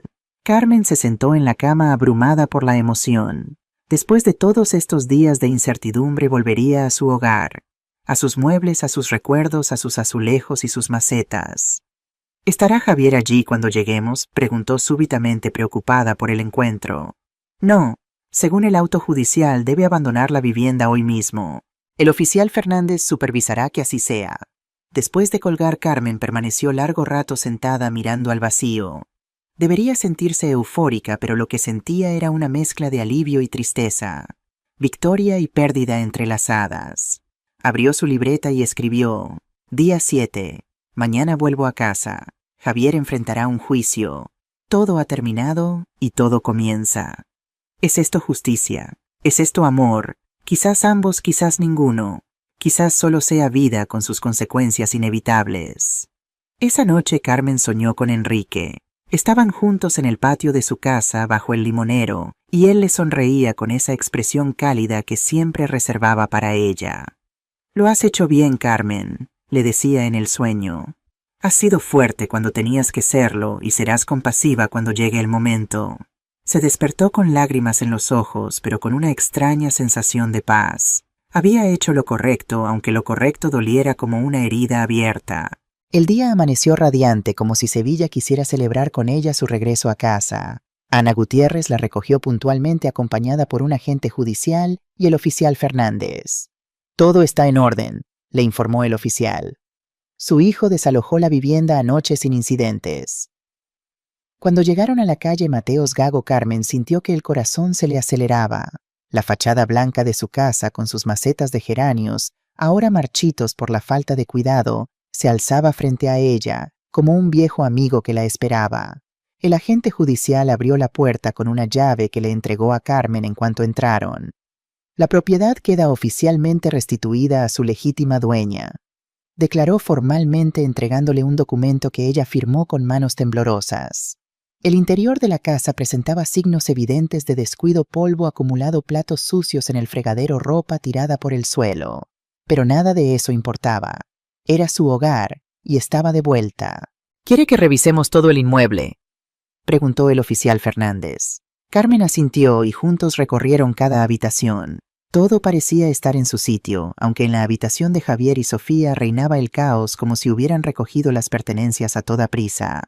En su propia habitación, Carmen descubrió que faltaban algunas joyas y recuerdos valiosos. No le sorprendió.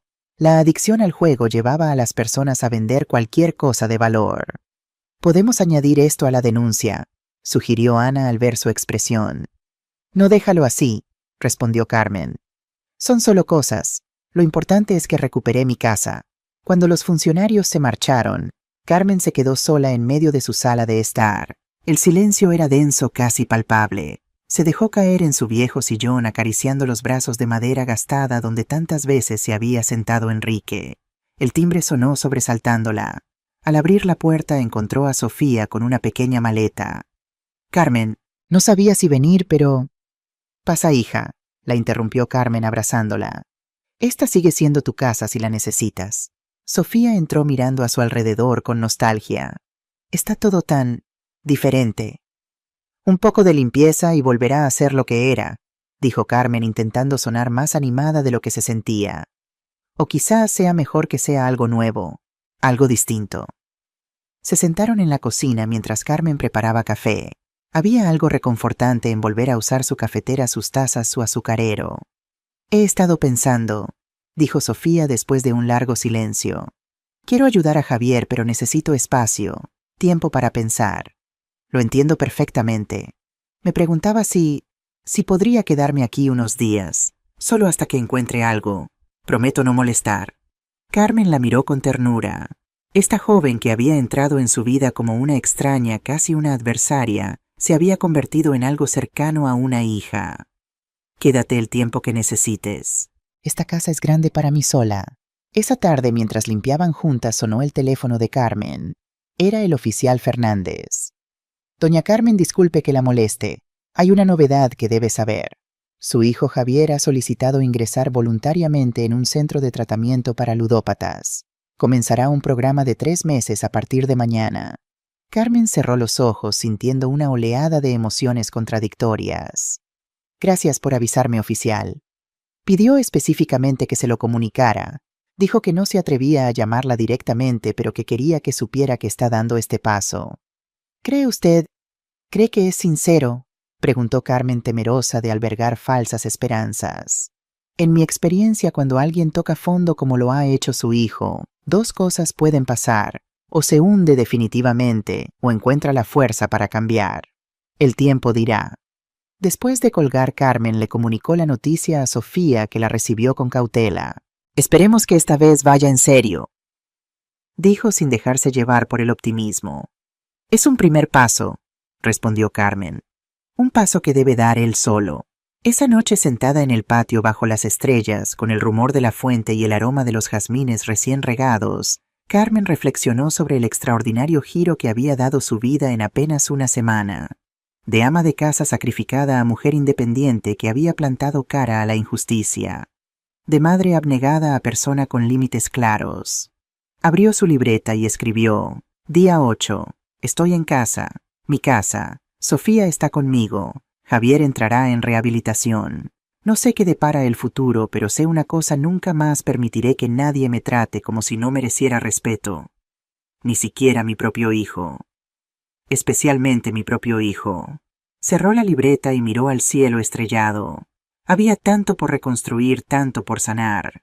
Pero por primera vez en mucho tiempo sentía que el camino, aunque difícil, era el correcto. Y con esa certeza en el corazón, Carmen Suárez se permitió una pequeña sonrisa. La vida continuaba con sus desafíos y sus dones, y ella estaba lista para vivirla en sus propios términos. El amanecer del 10º día trajo consigo una luz diferente sobre Sevilla. Carmen despertó en su propia cama entre sus sábanas, rodeada de sus cosas, y por un momento tuvo la sensación de que todo había sido un mal sueño. Pero las cajas de mudanza a medio deshacer y el silencio inusual de la casa le recordaron que nada era como antes, ni volvería a serlo. Se levantó despacio, disfrutando del ritual matutino que había echado de menos durante su estancia en la pensión: abrir las persianas para dejar entrar la luz, regar las pocas plantas que habían sobrevivido al abandono, preparar café en su cafetera italiana. Pequeños placeres que ahora tenían un sabor distinto, más valioso. En la cocina encontró a Sofía ya despierta, fregando platos con energía casi frenética. «Buenos días», saludó Carmen. «¿Has madrugado?» Sofía se volvió sobresaltada. Tenía los ojos enrojecidos, como si hubiera pasado la noche llorando. «Quería dejar todo limpio», respondió con voz tenue. «Hay tanto desorden. Javier nunca fue muy organizado, pero estos últimos meses...» Carmen asintió, comprendiendo lo que no decía. La adicción al juego había convertido a su hijo en alguien irreconocible, y Sofía estaba lidiando con el duelo de perder al hombre que creía conocer. «Tomaremos café y luego haremos un plan», dijo Carmen, poniendo la cafetera al fuego. «Paso a paso, sin agobiarnos». Mientras desayunaban en la pequeña mesa de la cocina, Carmen observó por primera vez lo joven que parecía Sofía, sin maquillaje y con el pelo recogido. Apenas tenía 26 años, toda una vida por delante. «He estado pensando», dijo Sofía de repente, «en buscar trabajo. Algo estable. Siempre he dependido del sueldo de Javier y ahora...» «Es una buena idea», la animó Carmen. «¿Tienes alguna formación?» «Estudié 2 años de administración, pero lo dejé cuando nos casamos». Bajó la mirada como avergonzada. Javier decía que no era necesario, que él ganaría suficiente. Carmen contuvo un suspiro. La historia de siempre: mujeres renunciando a su independencia por falsas promesas de seguridad. «Nunca es tarde para retomar los estudios», dijo finalmente. «Y mientras tanto estoy segura de que encontrarás algo. Eres joven e inteligente». Después del desayuno comenzaron la tarea de poner la casa en orden. Cada habitación revelaba un nuevo nivel de caos y negligencia, facturas sin pagar apiladas en la mesa del comedor, ropa sucia acumulada en rincones, botellas de licor vacías bajo la cama de Javier. La cocina estaba desabastecida con solo algunos productos enlatados y paquetes de galletas rancias. En el despacho que había pertenecido a Enrique Carmen, descubrió que faltaban varios objetos de valor, la colección de relojes antiguos de su esposo, los gemelos de plata que había heredado de su padre, incluso el pequeño Cristo de marfil que había estado en la familia durante generaciones. Al abrir el cajón donde guardaba sus joyas personales, lo encontró prácticamente vacío. Solo quedaban algunas piezas de bisutería sin valor. Javier murmuró sintiendo una punzada de dolor más que de rabia. ¿Hasta dónde había llegado su desesperación por conseguir dinero para el juego Carmen? La llamó Sofía desde el dormitorio principal. Creo que deberías ver esto. Sobre la cama había una caja de cartón que Carmen no reconoció. Dentro, perfectamente ordenados, estaban todos los álbumes de fotos familiares, el bautizo de Javier, vacaciones en la playa, la boda de Enrique y Carmen, navidades, cumpleaños. Toda una vida documentada en imágenes. Estaban escondidos en el armario del pasillo, explicó Sofía. Creo que Javier los guardó allí cuando empezó a vender cosas. Carmen tomó uno de los álbumes acariciando la cubierta de piel desgastada. Al menos salvó esto, dijo con la voz quebrada. En el fondo sigue siendo mi hijo. Pasaron el resto de la mañana limpiando, ordenando, haciendo listas de lo que faltaba y lo que necesitaban reponer. A mediodía el timbre sonó. Carmen abrió la puerta para encontrar al padre Ignacio acompañado por doña Pilar, cada uno cargando bolsas de comida. Pensamos que necesitaríais algo de ayuda, dijo el sacerdote con una sonrisa cálida, y un poco de abastecimiento. La noticia de que has vuelto a casa se extendió por el barrio, añadió Pilar, y no quisimos dejarte sola en este momento. Carmen los abrazó a ambos profundamente conmovida. Durante días había sentido que luchaba sola contra el mundo, y ahora descubría que tenía aliados, personas que la valoraban y la apoyaban. Mientras comían el guiso que había traído Pilar, Carmen les contó sobre el estado de la casa, las cosas desaparecidas, el tratamiento de Javier. Lo material se recupera, dijo el padre Ignacio. Lo importante es que tienes de vuelta tu espacio, tu dignidad. Y a propósito de eso, intervino Pilar, deberías saber que Javier estuvo difundiendo algunos rumores bastante desagradables sobre ti. Decía que estabas mentalmente inestable. Carmen asintió. Lo sé, era parte de su estrategia para justificar lo que estaba haciendo. La cuestión es, continuó Pilar, que no todos le creyeron. De hecho, has ganado bastante respeto en el barrio.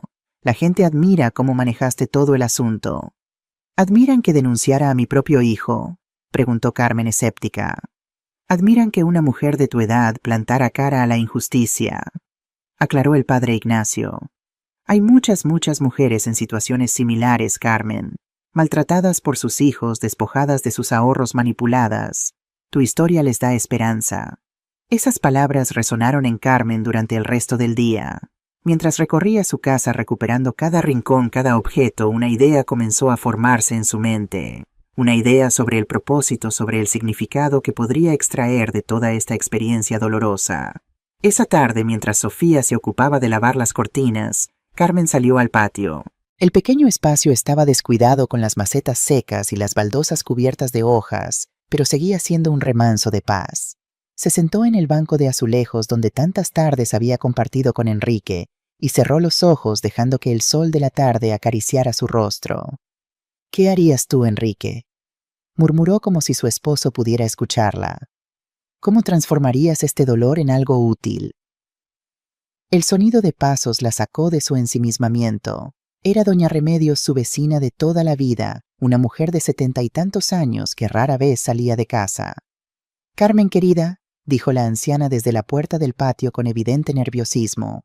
«Perdona que entre así, pero vi la puerta entreabierta». «Pasa, Remedios, siéntate conmigo», la invitó Carmen. La mujer avanzó con pasos inseguros hasta el banco. Se sentó junto a Carmen retorciendo nerviosamente el borde de su rebeca. Quería pedirte perdón», dijo finalmente con la voz temblorosa, «por creer lo que decía tu hijo, por no preguntar, por no ayudar. No tienes que disculparte, Remedios. Javier puede ser muy convincente cuando quiere. Es que... La anciana hizo una pausa como si buscara valor para continuar. Es que me recordó a mi propia situación. Mi Antonio, mi hijo, él también. Y entonces, como una presa que se rompe, doña Remedios comenzó a relatar su propia historia de abuso financiero. Cómo su hijo había vaciado poco a poco sus cuentas, cómo la había convencido de poner la casa a su nombre, por seguridad.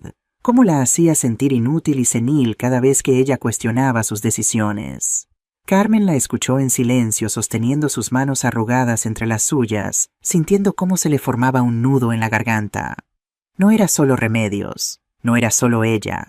Era un patrón, una epidemia silenciosa que afectaba a tantas mujeres mayores invisibles para una sociedad que las descartaba como obsoletas. ¿Qué puedo hacer, Carmen?, preguntó finalmente Remedios con los ojos húmedos. No tengo tu fuerza. La fuerza no es algo con lo que se nace, Remedios. Es algo que se encuentra cuando no queda otra opción. Carmen apretó sus manos con firmeza. Y no estás sola. Ya no. Esa noche, después de que Remedios se marchara y Sofía se retirara a dormir, Carmen se quedó sola en la sala rodeada del silencio reconfortante de su hogar recuperado. Abrió su libreta y escribió: Día 10. Hoy he visto un propósito entre las ruinas. Hay tantas mujeres como yo, tantas Remedios sin voz ni fuerza para defenderse.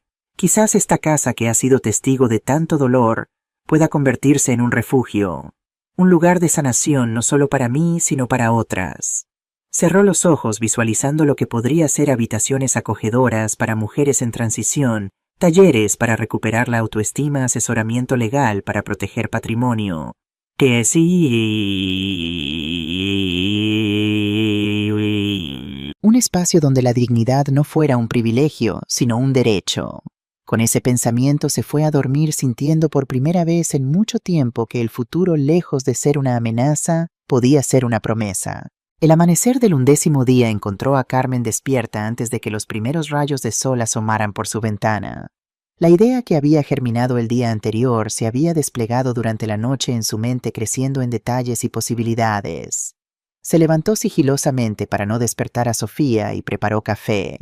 Con la taza humeante entre las manos, se sentó en la cocina con un cuaderno nuevo y comenzó a escribir, dejando que sus pensamientos fluyeran libremente.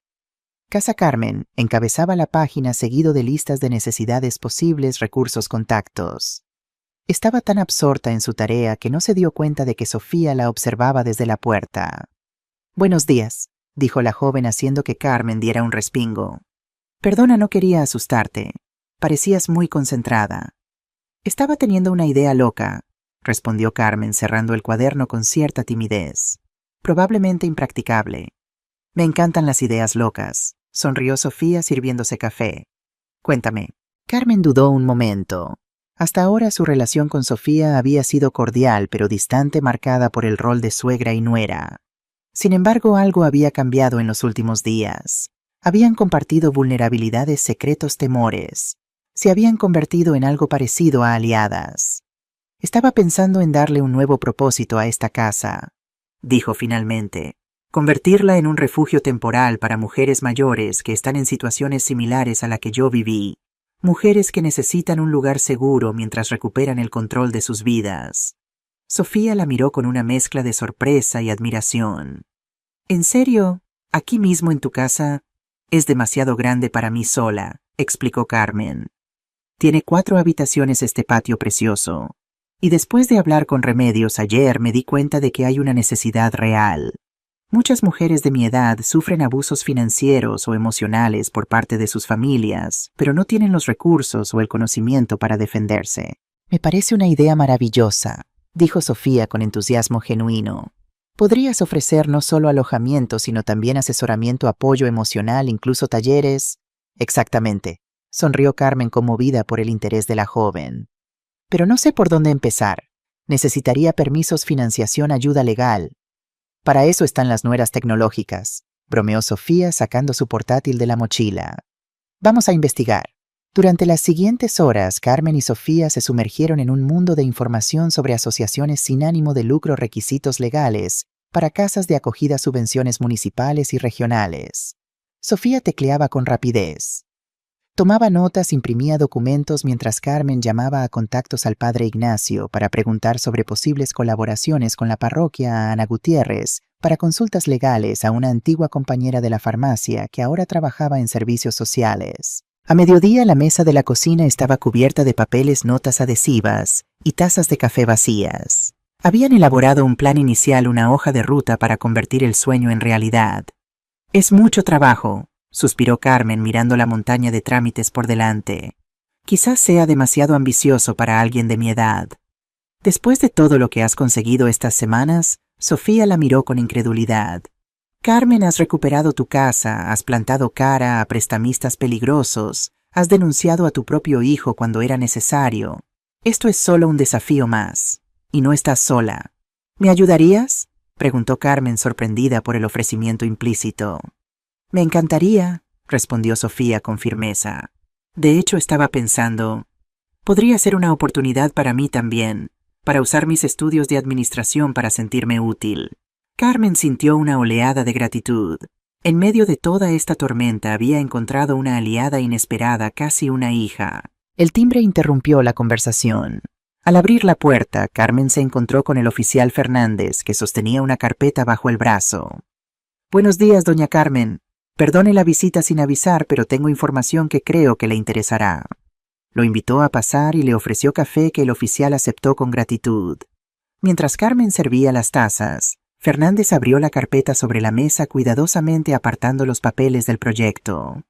«Como parte de la operación contra la red de Domínguez, hemos recuperado algunos objetos que creemos que podrían ser suyos», explicó mostrándole fotografías de joyas, relojes y otros artículos de valor. «Fueron encontrados en una casa de empeños vinculada a la organización. Javier ha confirmado que pertenecen a usted». Carmen recorrió las imágenes con dedos temblorosos. Allí estaban los relojes de Enrique, sus propias joyas, incluso el Cristo de marfil familiar. «Son míos», confirmó con voz quebrada. «Todo esto es mío. Necesitaremos que venga a la comisaría para identificarlos formalmente y firmar algunos documentos, pero podrá recuperarlos pronto», explicó el oficial. «Gracias», dijo Carmen limpiándose una lágrima furtiva. No era por el valor material de los objetos, sino por lo que representaban: recuerdos, historia familiar, conexiones con el pasado. «Hay algo más», añadió Fernández con expresión grave. «Su hijo Javier ha comenzado el tratamiento en el centro de rehabilitación. Su psicólogo nos ha contactado porque Javier ha expresado deseo de comunicarse con usted. Una carta específicamente.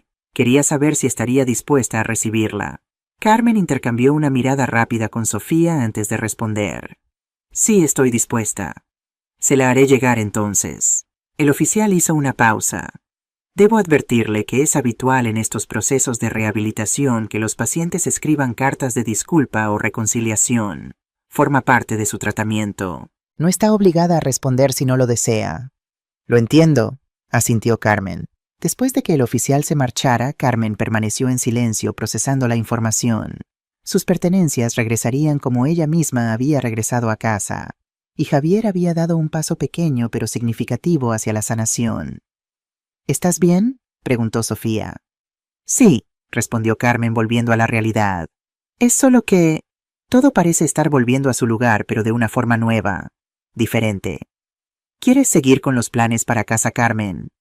«Más que nunca», afirmó recuperando la energía. «Ahora sé que es posible recuperarse, reconstruir, y quiero ayudar a otras mujeres a hacer lo mismo». Esa tarde Carmen y Sofía visitaron a Ana Gutiérrez en su despacho para discutir los aspectos legales del proyecto. La abogada las escuchó con atención, tomando notas y haciendo preguntas pertinentes. «Es una idea noble, Carmen», dijo cuando terminaron de explicarle el concepto. «Pero debo advertirte que los requisitos legales para una casa de acogida son bastante estrictos. Necesitarás licencias, inspecciones de seguridad, seguros especiales». «¿Es imposible?», preguntó Carmen, sintiendo que su entusiasmo se desinflaba. «No en absoluto, solo complicado», Ana sonrió. «Afortunadamente tengo experiencia en este tipo de proyectos. Mi hermana dirige una ONG que trabaja con mujeres maltratadas». Les explicó las diferentes opciones legales. Podrían constituir una asociación sin ánimo de lucro, solicitar reconocimiento como entidad de utilidad pública o incluso colaborar con una organización ya existente. La forma más rápida de empezar sería como un programa piloto bajo el paraguas de alguna ONG establecida, sugirió Ana. Eso simplificaría los trámites iniciales y les daría tiempo para crecer orgánicamente. ¿Conoces alguna organización que pudiera estar interesada?, preguntó Sofía. De hecho, sí. La Fundación Renacer trabaja específicamente con mujeres mayores en situación de vulnerabilidad. Conozco a su directora, Mercedes Valverde. Podría concertaros una reunión. Carmen sintió que se abría una puerta. Sería maravilloso, Ana. Gracias. Y en cuanto a la financiación, continuó la abogada, existen subvenciones municipales y autonómicas para proyectos de este tipo. No son fáciles de conseguir, pero con un plan bien estructurado y el respaldo de una organización consolidada, tenéis posibilidades. Salieron del despacho con una lista de tareas y un calendario tentativo. El proyecto parecía cada vez más real, más tangible. Ya no era solo una idea loca, sino un plan concreto con pasos definidos. De regreso a casa pasaron por la parroquia para hablar con el padre Ignacio. El sacerdote las recibió en su despacho, un espacio austero pero acogedor con estanterías llenas de libros y un crucifijo simple en la pared. Casa Carmen, repitió después de escuchar la propuesta. Me parece una iniciativa extraordinaria, y sí la parroquia podría colaborar de varias maneras. Les explicó que la iglesia disponía de un pequeño fondo para proyectos sociales que podría servir como capital semilla. Además, podría ayudar a difundir la iniciativa entre los feligreses, muchos de los cuales tenían habilidades profesionales que podrían ser útiles a abogados, médicos, trabajadores sociales. También podríamos organizar una colecta especial, sugirió. Las mujeres del barrio suelen ser muy generosas cuando se trata de ayudar a otras mujeres. Carmen se sintió abrumada por tanto apoyo. En pocos días su idea solitaria se había convertido en un proyecto comunitario. Personas que apenas conocía estaban dispuestas a contribuir a creer en su visión. ¿Por qué nos ayudan tanto?, preguntó mientras caminaban de regreso a casa. ¿Por qué has inspirado a la gente?, respondió Sofía simplemente. Tu historia, tu valentía. Les has mostrado que nunca es tarde para reclamar tu dignidad. Esa noche Carmen recibió la carta de Javier. El oficial Fernández la entregó personalmente explicando que el psicólogo del centro la había revisado como era protocolo con toda la correspondencia de los pacientes. Carmen la llevó a su habitación necesitando privacidad para este momento. Se sentó en la mecedora junto a la ventana, la misma donde había acunado a Javier cuando era un bebé, y abrió el sobre con manos temblorosas. Querida mamá, comenzaba la carta escrita con la letra irregular de Javier, como si le hubiera costado mantener el pulso. No sé por dónde empezar. Las palabras "lo siento" parecen tan insuficientes después de todo lo que he hecho. Pero son sinceras, lo siento profundamente. El psicólogo dice que debo ser completamente honesto, así que lo seré. Llevo 2 años jugando compulsivamente. Empezó como algo casual, apuestas deportivas con los compañeros del taller. Luego se convirtió en una obsesión. Cada pérdida me empujaba a intentar recuperarme con una apuesta mayor. Vendí cosas, pedí préstamos, mentí a todos. A Sofía, a ti, a mis amigos. Cuando te fuiste de casa aquel día sentí rabia. Te culpé a ti, a Sofía, a todos menos a mí mismo. Pero ahora, con la ayuda de la terapia, empiezo a ver las cosas con claridad. No fuiste tú quien me falló. Fui yo quien traicionó tu confianza, tu amor incondicional. No te pido que me perdones. No todavía. Solo te pido que sepas que estoy trabajando para ser mejor, para entender cómo llegué a este punto y cómo puedo cambiar. El camino será largo y difícil. El juicio por falsificación sigue pendiente y tendré que afrontar las consecuencias legales de mis actos. Pero por primera vez en mucho tiempo siento esperanza. Te quiere, Javier. Carmen leyó la carta 3 veces, absorbiendo cada palabra, buscando señales de manipulación o falsedad. Pero solo encontró la voz sincera de su hijo, despojada de excusas y autocompasión. No era una solución mágica. No borraba el daño causado. Pero era un comienzo, un pequeño rayo de luz en la oscuridad. Guardó la carta en su mesita de noche junto a la foto de Enrique y por primera vez en muchas noches durmió profundamente sin pesadillas ni sobresaltos. Los siguientes días fueron un torbellino de actividad. La reunión con Mercedes Valverde de la Fundación Renacer resultó mejor de lo esperado. La directora, una mujer enérgica de unos 60 años con décadas de experiencia en trabajo social, se mostró entusiasmada con el proyecto. «Es exactamente lo que necesitamos», declaró después de escuchar la propuesta. Un espacio íntimo hogareño donde las mujeres puedan sentirse seguras mientras se reconstruyen. Los albergues tradicionales suelen ser grandes impersonales, a menudo compartidos con personas sin hogar de todas las edades y circunstancias. La fundación aceptó actuar como organización paraguas para Casa Carmen, proporcionando cobertura legal, asesoramiento profesional y apoyo logístico. A cambio, el proyecto se integraría en su red de servicios siguiendo sus protocolos y estándares de calidad. «Es un win-win», explicó Mercedes. «Vosotras obtenéis estructura y respaldo institucional, nosotras expandimos nuestros servicios sin los costes de adquirir y adaptar un nuevo inmueble». Con este respaldo, Carmen y Sofía se lanzaron a preparar la casa. Las habitaciones que no usaban, el antiguo dormitorio de Javier, el despacho de Enrique y una pequeña habitación de invitados, se transformaron en espacios acogedores para futuras residentes. Pilar donó camas y colchones de la pensión que acababa de renovar su mobiliario. El padre Ignacio organizó una colecta entre los feligreses para comprar ropa de cama nueva, toallas y artículos de aseo básicos. El patio se convirtió en el corazón del proyecto. Carmen lo imaginaba como un espacio terapéutico donde las mujeres pudieran relajarse, charlar, recuperar fuerzas. Con la ayuda de vecinos voluntarios replantaron las macetas, instalaron una pequeña fuente y colocaron mesas y sillas cómodas bajo la sombra de un limonero. Pero no todo fue fácil. A medida que la noticia del proyecto se extendía por el barrio, surgieron resistencias. Algunos vecinos expresaron preocupación por el posible cambio de carácter de la zona residencial.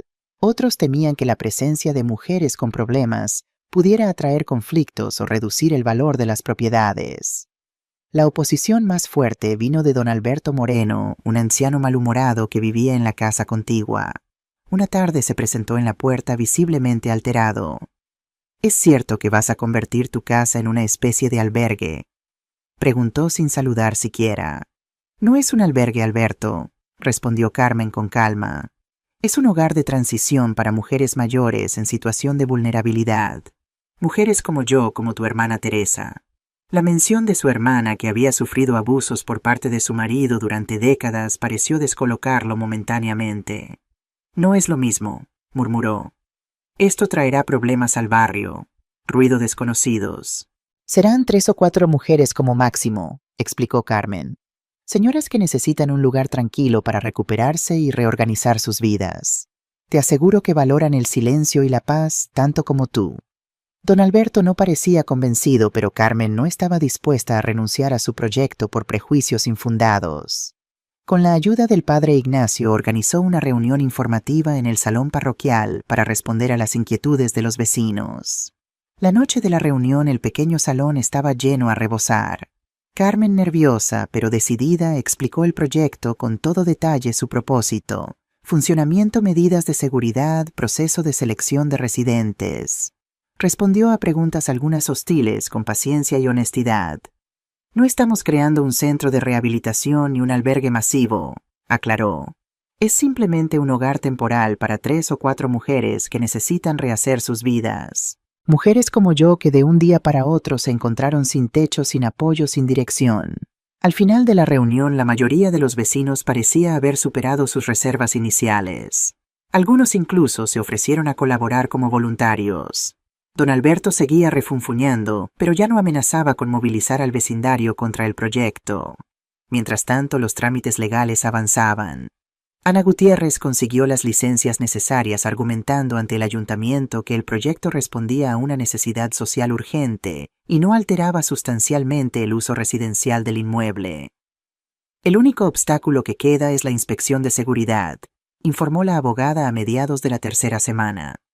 «Vendrán a verificar que la casa cumple con todas las normativas, salidas de emergencia, extintores, sistemas eléctricos».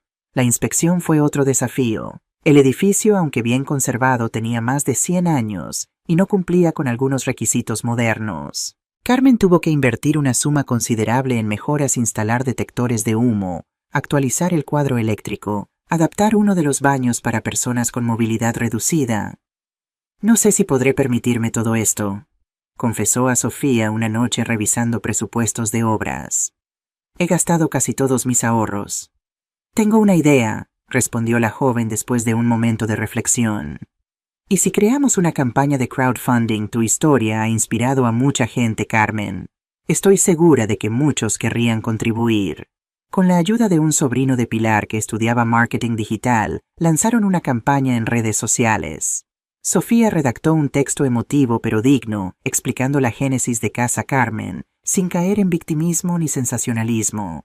Incluyeron fotos del proceso de renovación y testimonios de mujeres que podrían beneficiarse del proyecto como Doña Remedios. La respuesta superó todas sus expectativas. En menos de una semana recaudaron el doble de lo que necesitaban para las reformas.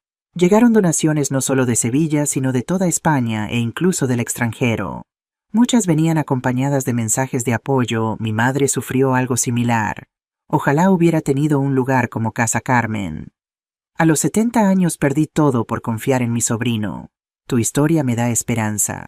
Desde Argentina, con admiración para Doña Carmen y todas las abuelas luchadoras. Entre las donaciones hubo una que llamó especialmente la atención de Carmen: 5.000 euros de un tal JTM, sin mensaje, sin explicación. Solo las iniciales que coincidían con las de Javier Mendoza. Carmen no mencionó esta donación a nadie, ni siquiera a Sofía. La guardó en su corazón como un pequeño signo, una señal de que quizás algún día la reconciliación sería posible. A finales de marzo, casi un mes después de que Carmen regresara a su casa, las reformas estaban completas y la inspección de seguridad superada. Solo faltaba un último trámite: la entrevista con los servicios sociales municipales para evaluar la idoneidad del proyecto y sus gestoras. La entrevista se llevó a cabo en la propia casa, ahora transformada en un espacio acogedor y funcional. La trabajadora social, una mujer joven pero de expresión seria, recorrió cada habitación tomando notas y haciendo preguntas técnicas. Finalmente se sentó con Carmen y Sofía en el patio bajo el limonero. «Todo parece en orden», dijo revisando sus anotaciones. «Las instalaciones son adecuadas, los protocolos están claros, la colaboración con la Fundación Renacer aporta el respaldo institucional necesario». Hizo una pausa. «Pero tengo una pregunta personal, si me lo permiten. ¿Qué las motiva a hacer esto, especialmente a usted, doña Carmen? Después de lo que ha pasado, muchas personas simplemente querrían descansar, disfrutar de su casa en paz». Carmen miró las macetas de geranios ahora florecidas con colores vibrantes antes de responder. «Precisamente por lo que he pasado entiendo lo que significa sentirse perdida, traicionada, sin recursos. No solo económicos, sino emocionales». Respiró hondo. «Durante esos días en la pensión descubrí algo importante. La dignidad no es algo que otros puedan quitarte. Es algo que tú decides mantener pase lo que pase. Y quiero compartir esa lección con otras mujeres que están donde yo estuve». La trabajadora social asintió, visiblemente conmovida. «Gracias por su honestidad. Creo que las mujeres que vengan aquí tendrán mucho que aprender de usted». 3 días después llegó la notificación oficial: Casa Carmen había sido aprobada como hogar de transición dentro del programa de atención a mujeres vulnerables del Ayuntamiento de Sevilla. Podían comenzar a recibir residentes de inmediato. La inauguración fue sencilla pero emotiva. El padre Ignacio bendijo la casa, Mercedes Valverde cortó la cinta simbólica y vecinos y amigos trajeron pequeños regalos: plantas, libros, pasteles caseros. Incluso don Alberto se presentó con un jarrón de cerámica trianera para que pongan flores en el recibidor. Esa misma tarde llegó la primera residente, Elena Gómez, una mujer de 65 años que había tenido que abandonar su hogar después de descubrir que su hijo había hipotecado la casa sin su consentimiento para pagar deudas de juego. Su historia era tan similar a la de Carmen que parecía una señal, un círculo que se cerraba. «Bienvenida a Casa Carmen», la saludó ayudándola con su pequeña maleta. «Aquí no se juzga el pasado, solo se acompaña el camino hacia adelante». Esa noche, sentada en el patio bajo las estrellas con el murmullo de la fuente y el aroma de los jazmines, Carmen escribió en su libreta: «Día 30. Casa Carmen ha abierto sus puertas. Elena está instalada en la habitación azul. Mañana llegará Remedios». La casa respira vida nueva. Donde hubo dolor ahora hay propósito. Donde hubo traición hay esperanza. No sé qué depara el futuro con Javier, pero sé que este presente es exactamente donde debo estar. A mediados de abril, con Casa Carmen funcionando a pleno rendimiento y 3 residentes instaladas, Carmen recibió una llamada que había estado esperando y temiendo a partes iguales. «Señora Suárez», dijo la voz formal al otro lado de la línea. Le hablo del Centro de Rehabilitación Nueva Vida. Su hijo Javier Mendoza ha completado la primera fase de su tratamiento y nos ha pedido que la contactemos. Como parte de su proceso terapéutico, desearía tener una visita supervisada con usted. Por supuesto, es completamente voluntario y entendemos si prefiere declinar. Carmen cerró los ojos, sintiendo cómo su corazón se aceleraba. Habían pasado casi 2 meses desde el ultimátum, desde que salió de casa con una maleta y la dignidad como único escudo. Desde entonces su vida había dado un giro completo. ¿Estaba preparada para enfrentar a Javier cara a cara? ¿Cuándo sería la visita?, preguntó finalmente. Este sábado a las 11, si le parece bien. Sería aquí en el centro con la presencia del psicólogo de Javier. Allí estaré, respondió sorprendiéndose a sí misma con la firmeza de su voz. Después de colgar, Carmen se dirigió al patio necesitando el consuelo de sus plantas y la serenidad del agua de la fuente. Encontró a doña Remedios regando los geranios con esmero. La anciana, que había sido la segunda residente de Casa Carmen, había florecido visiblemente en las últimas semanas. Ya no era la mujer asustada y sumisa que llegó con una bolsa de plástico conteniendo todas sus pertenencias. Ahora se movía con confianza, opinaba en las reuniones. Incluso había comenzado a dar clases de ganchillo a las otras residentes. ¿Malas noticias?, preguntó al ver la expresión pensativa de Carmen. No exactamente. Mi hijo quiere verme. Remedios dejó la regadera sobre la mesa. ¿Y tú quieres verlo a él? No lo sé, confesó Carmen. Una parte de mí quiere creer que ha cambiado, que el tratamiento está funcionando. Otra parte tiene miedo de caer de nuevo en viejos patrones de perdonar demasiado pronto. El perdón no tiene fecha de caducidad, dijo Remedios con sabiduría adquirida en sus años de sufrimiento. Puedes perdonar cuando estés lista, no cuando él lo pida. Carmen asintió agradecida por la perspectiva. Iré a verlo, pero con los ojos bien abiertos. El sábado amaneció luminoso con ese azul intenso que solo el cielo de Sevilla sabe mostrar. Carmen eligió cuidadosamente su ropa, un vestido sencillo pero elegante, un pañuelo de seda al cuello, zapatos cómodos. No era vanidad, era armadura. El Centro Nueva Vida estaba ubicado en las afueras de la ciudad, en una antigua hacienda reconvertida en espacio terapéutico. Los jardines bien cuidados y la arquitectura serena contrastaban con el ambiente clínico que Carmen había imaginado. En recepción, una joven amable la condujo hasta una sala luminosa con vistas al jardín. El doctor García, psicólogo de Javier, la esperaba con una sonrisa tranquilizadora. Señora Suárez, gracias por venir.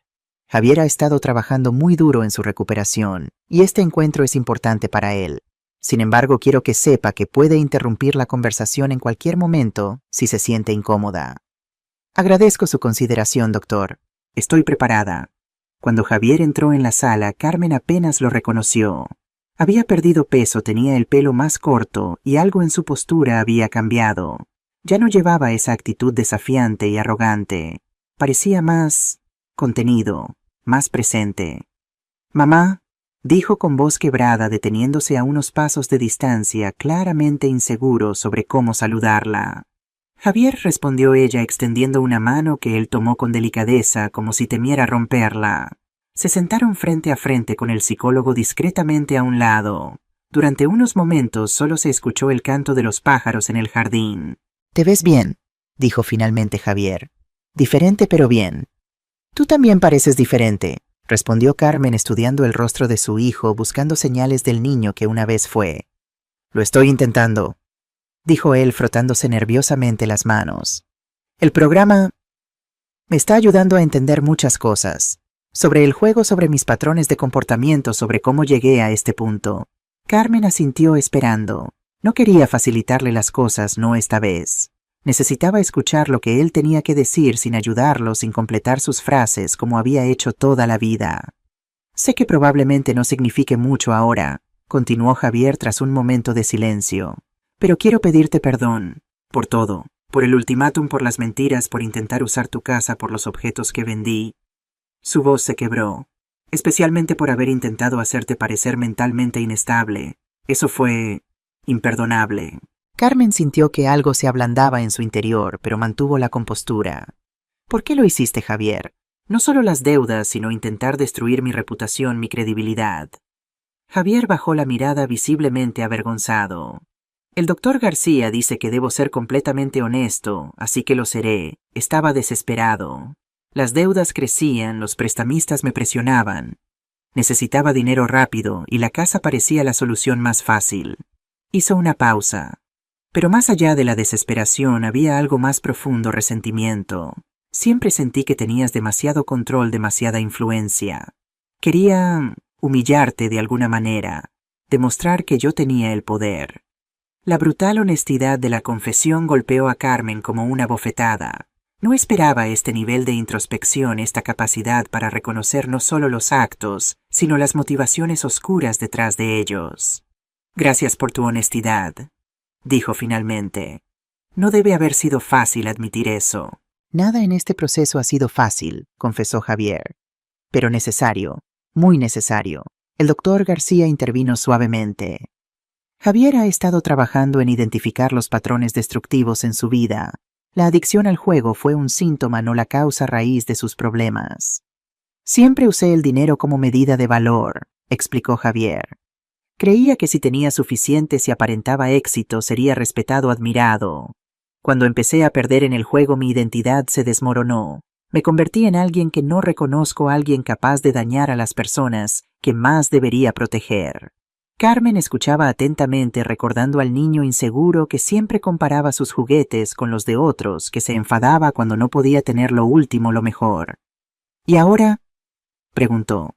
¿Qué sigue después del tratamiento?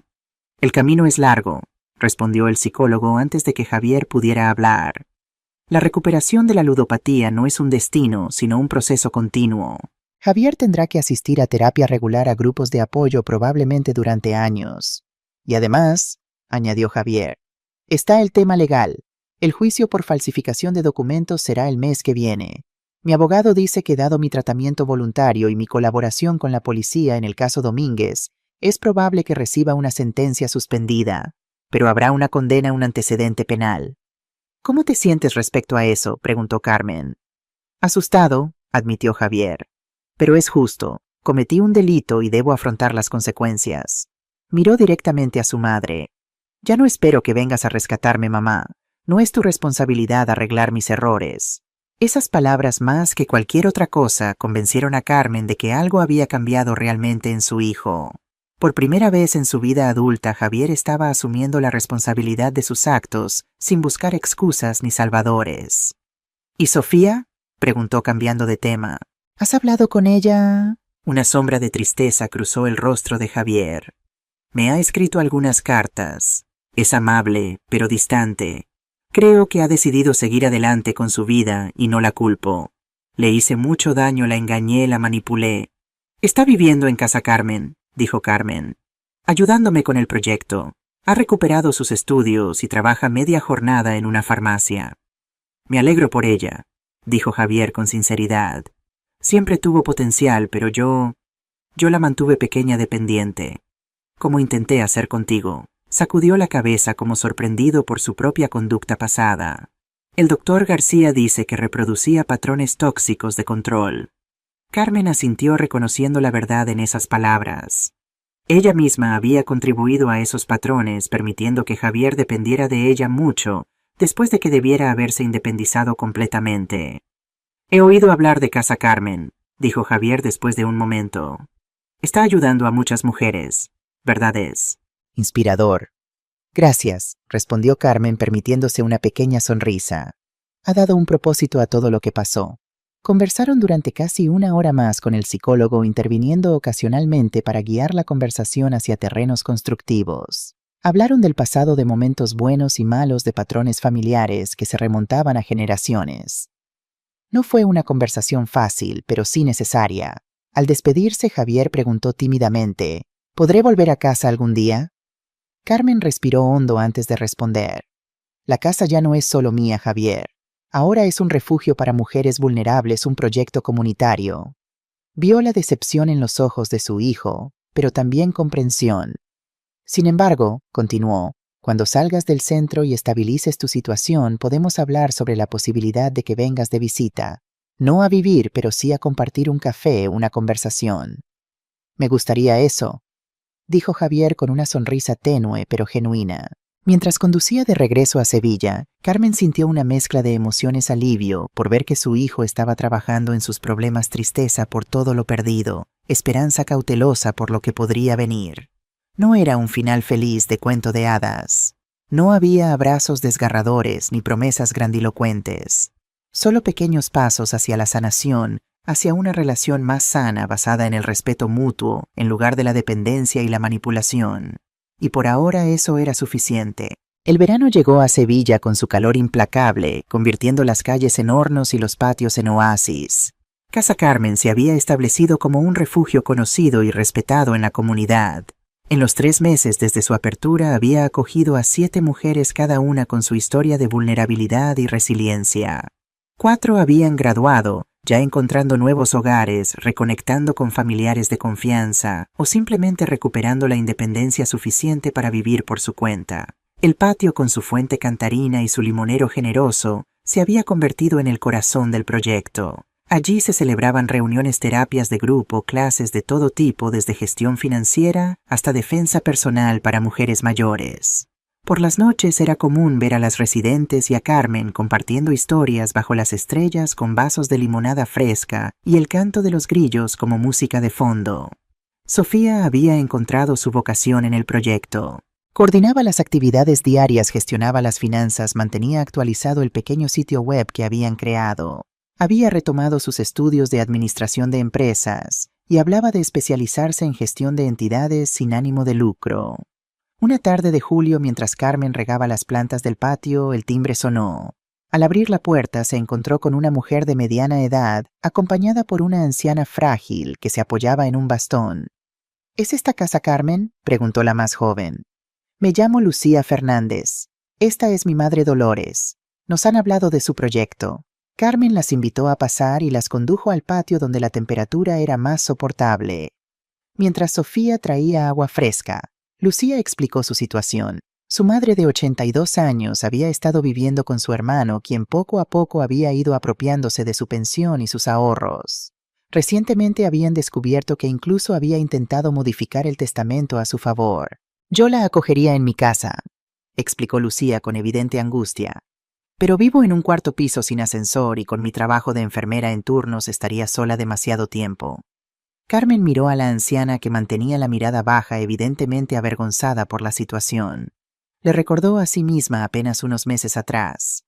«Doña Dolores», le dijo directamente, ignorando a la hija por un momento, «aquí no juzgamos. Todas hemos pasado por momentos difíciles. Lo importante es que ha dado el paso de buscar ayuda, de reclamar su dignidad». La anciana levantó la mirada con una chispa de determinación en sus ojos cansados. «No quiero ser una carga para nadie. Solo quiero paz en mis últimos años». «No será una carga», aseguró Carmen.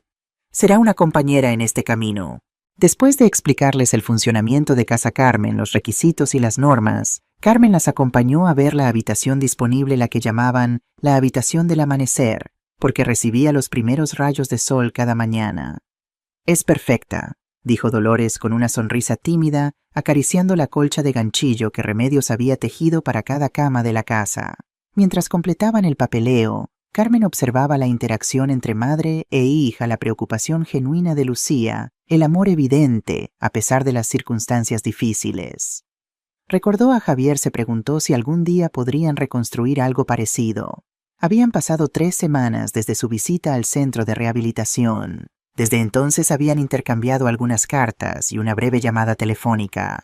Javier le había contado sobre su progreso en el tratamiento, sobre las pequeñas victorias diarias, sobre sus planes para cuando saliera. Había conseguido un trabajo como administrativo en una empresa de repuestos automovilísticos, un entorno completamente alejado del taller mecánico donde había comenzado sus problemas de juego. El juicio por falsificación de documentos había concluido con una sentencia favorable, condena de 1 año, suspendida, condicionada a continuar el tratamiento para su adicción y realizar servicios comunitarios. No iría a prisión si cumplía estrictamente estas condiciones durante 2 años. Carmen guardaba estas noticias como pequeñas semillas de esperanza. No esperaba milagros, no soñaba con una reconciliación perfecta. Solo deseaba que Javier encontrara su camino, que construyera una vida con propósito y dignidad como ella había hecho. Esa noche, después de ayudar a Dolores a instalarse, Carmen se retiró a su habitación. En su mesita de noche, junto a la foto de Enrique, había colocado la imagen de un banco en un parque recortada de una revista. Era su visualización, su recordatorio del futuro que imaginaba algún día, quizás en meses o años, ella y Javier sentados en un banco así, no como madre e hijo dependiente, sino como dos adultos compartiendo un momento de paz. El sonido de su teléfono interrumpió sus reflexiones. Era Mercedes Valverde, la directora de la Fundación Renacer. Carmen, tengo noticias maravillosas. El proyecto Casa Carmen ha sido seleccionado para recibir una subvención importante de la Junta de Andalucía. Quieren replicar el modelo en otras ciudades de la comunidad. ¿Replicarlo en serio? Carmen apenas podía creerlo. Absolutamente. Tu enfoque, ese balance entre apoyo profesional y ambiente hogareño, está dando resultados excepcionales. Las mujeres que pasan por Casa Carmen muestran tasas de recuperación emocional y reinserción social mucho más altas que las de los albergues tradicionales. Carmen se sintió abrumada. Lo que había comenzado como una respuesta personal a su propia crisis se había convertido en un modelo a seguir, en una luz para otras mujeres. Hay más, continuó Mercedes. Quieren que participes en un congreso sobre protección a personas mayores vulnerables el mes próximo, como ponente principal. Pero si no soy experta, solo soy... Eres exactamente lo que necesitan escuchar, la interrumpió Mercedes. No teoría, sino experiencia vivida transformada en acción concreta. Tu historia tiene poder, Carmen. Poder para cambiar políticas, para inspirar cambios. Después de colgar, Carmen se quedó largo rato mirando por la ventana, observando las estrellas sobre Sevilla. ¿Quién hubiera imaginado hace apenas 4 meses que aquel ultimátum cruel se convertiría en el catalizador de una transformación tan profunda? Abrió su libreta, ahora casi llena de reflexiones, planes y pequeñas victorias diarias. Escribió con letra clara, día 120. Casa Carmen ha sido reconocida como modelo a seguir. Dolores ha llegado hoy, la 7ª mujer que acogemos. Javier sigue su tratamiento progresando día a día. Sofía ha encontrado su camino. Y yo he descubierto que la vida puede comenzar de nuevo a cualquier edad. Que la dignidad no es algo que otros te conceden, sino algo que tú reclamas. Que a veces del dolor más profundo puede nacer el propósito más elevado. No sé qué traerá el futuro, pero lo recibiré con los brazos abiertos, los ojos abiertos y el corazón abierto. Libre de miedo, libre de culpa, simplemente libre. Cerró la libreta y apagó la luz. En la oscuridad, con el rumor lejano de las conversaciones en el patio llegando a través de la ventana abierta, Carmen Suárez sonrió. Había perdido mucho, sí, pero había ganado algo infinitamente más valioso, la certeza de su propio valor, la paz de vivir de acuerdo con sus principios y la alegría de compartir ese descubrimiento con otras mujeres, que como ella merecían una segunda oportunidad para florecer. Afuera Sevilla dormía bajo el manto estrellado. Dentro de Casa Carmen, semillas de esperanza germinaban en silencio, prometiendo nuevos comienzos para todas sus habitantes. Porque a veces el ultimátum que parece destruirnos es precisamente lo que nos libera para convertirnos en quienes realmente estamos destinadas a ser.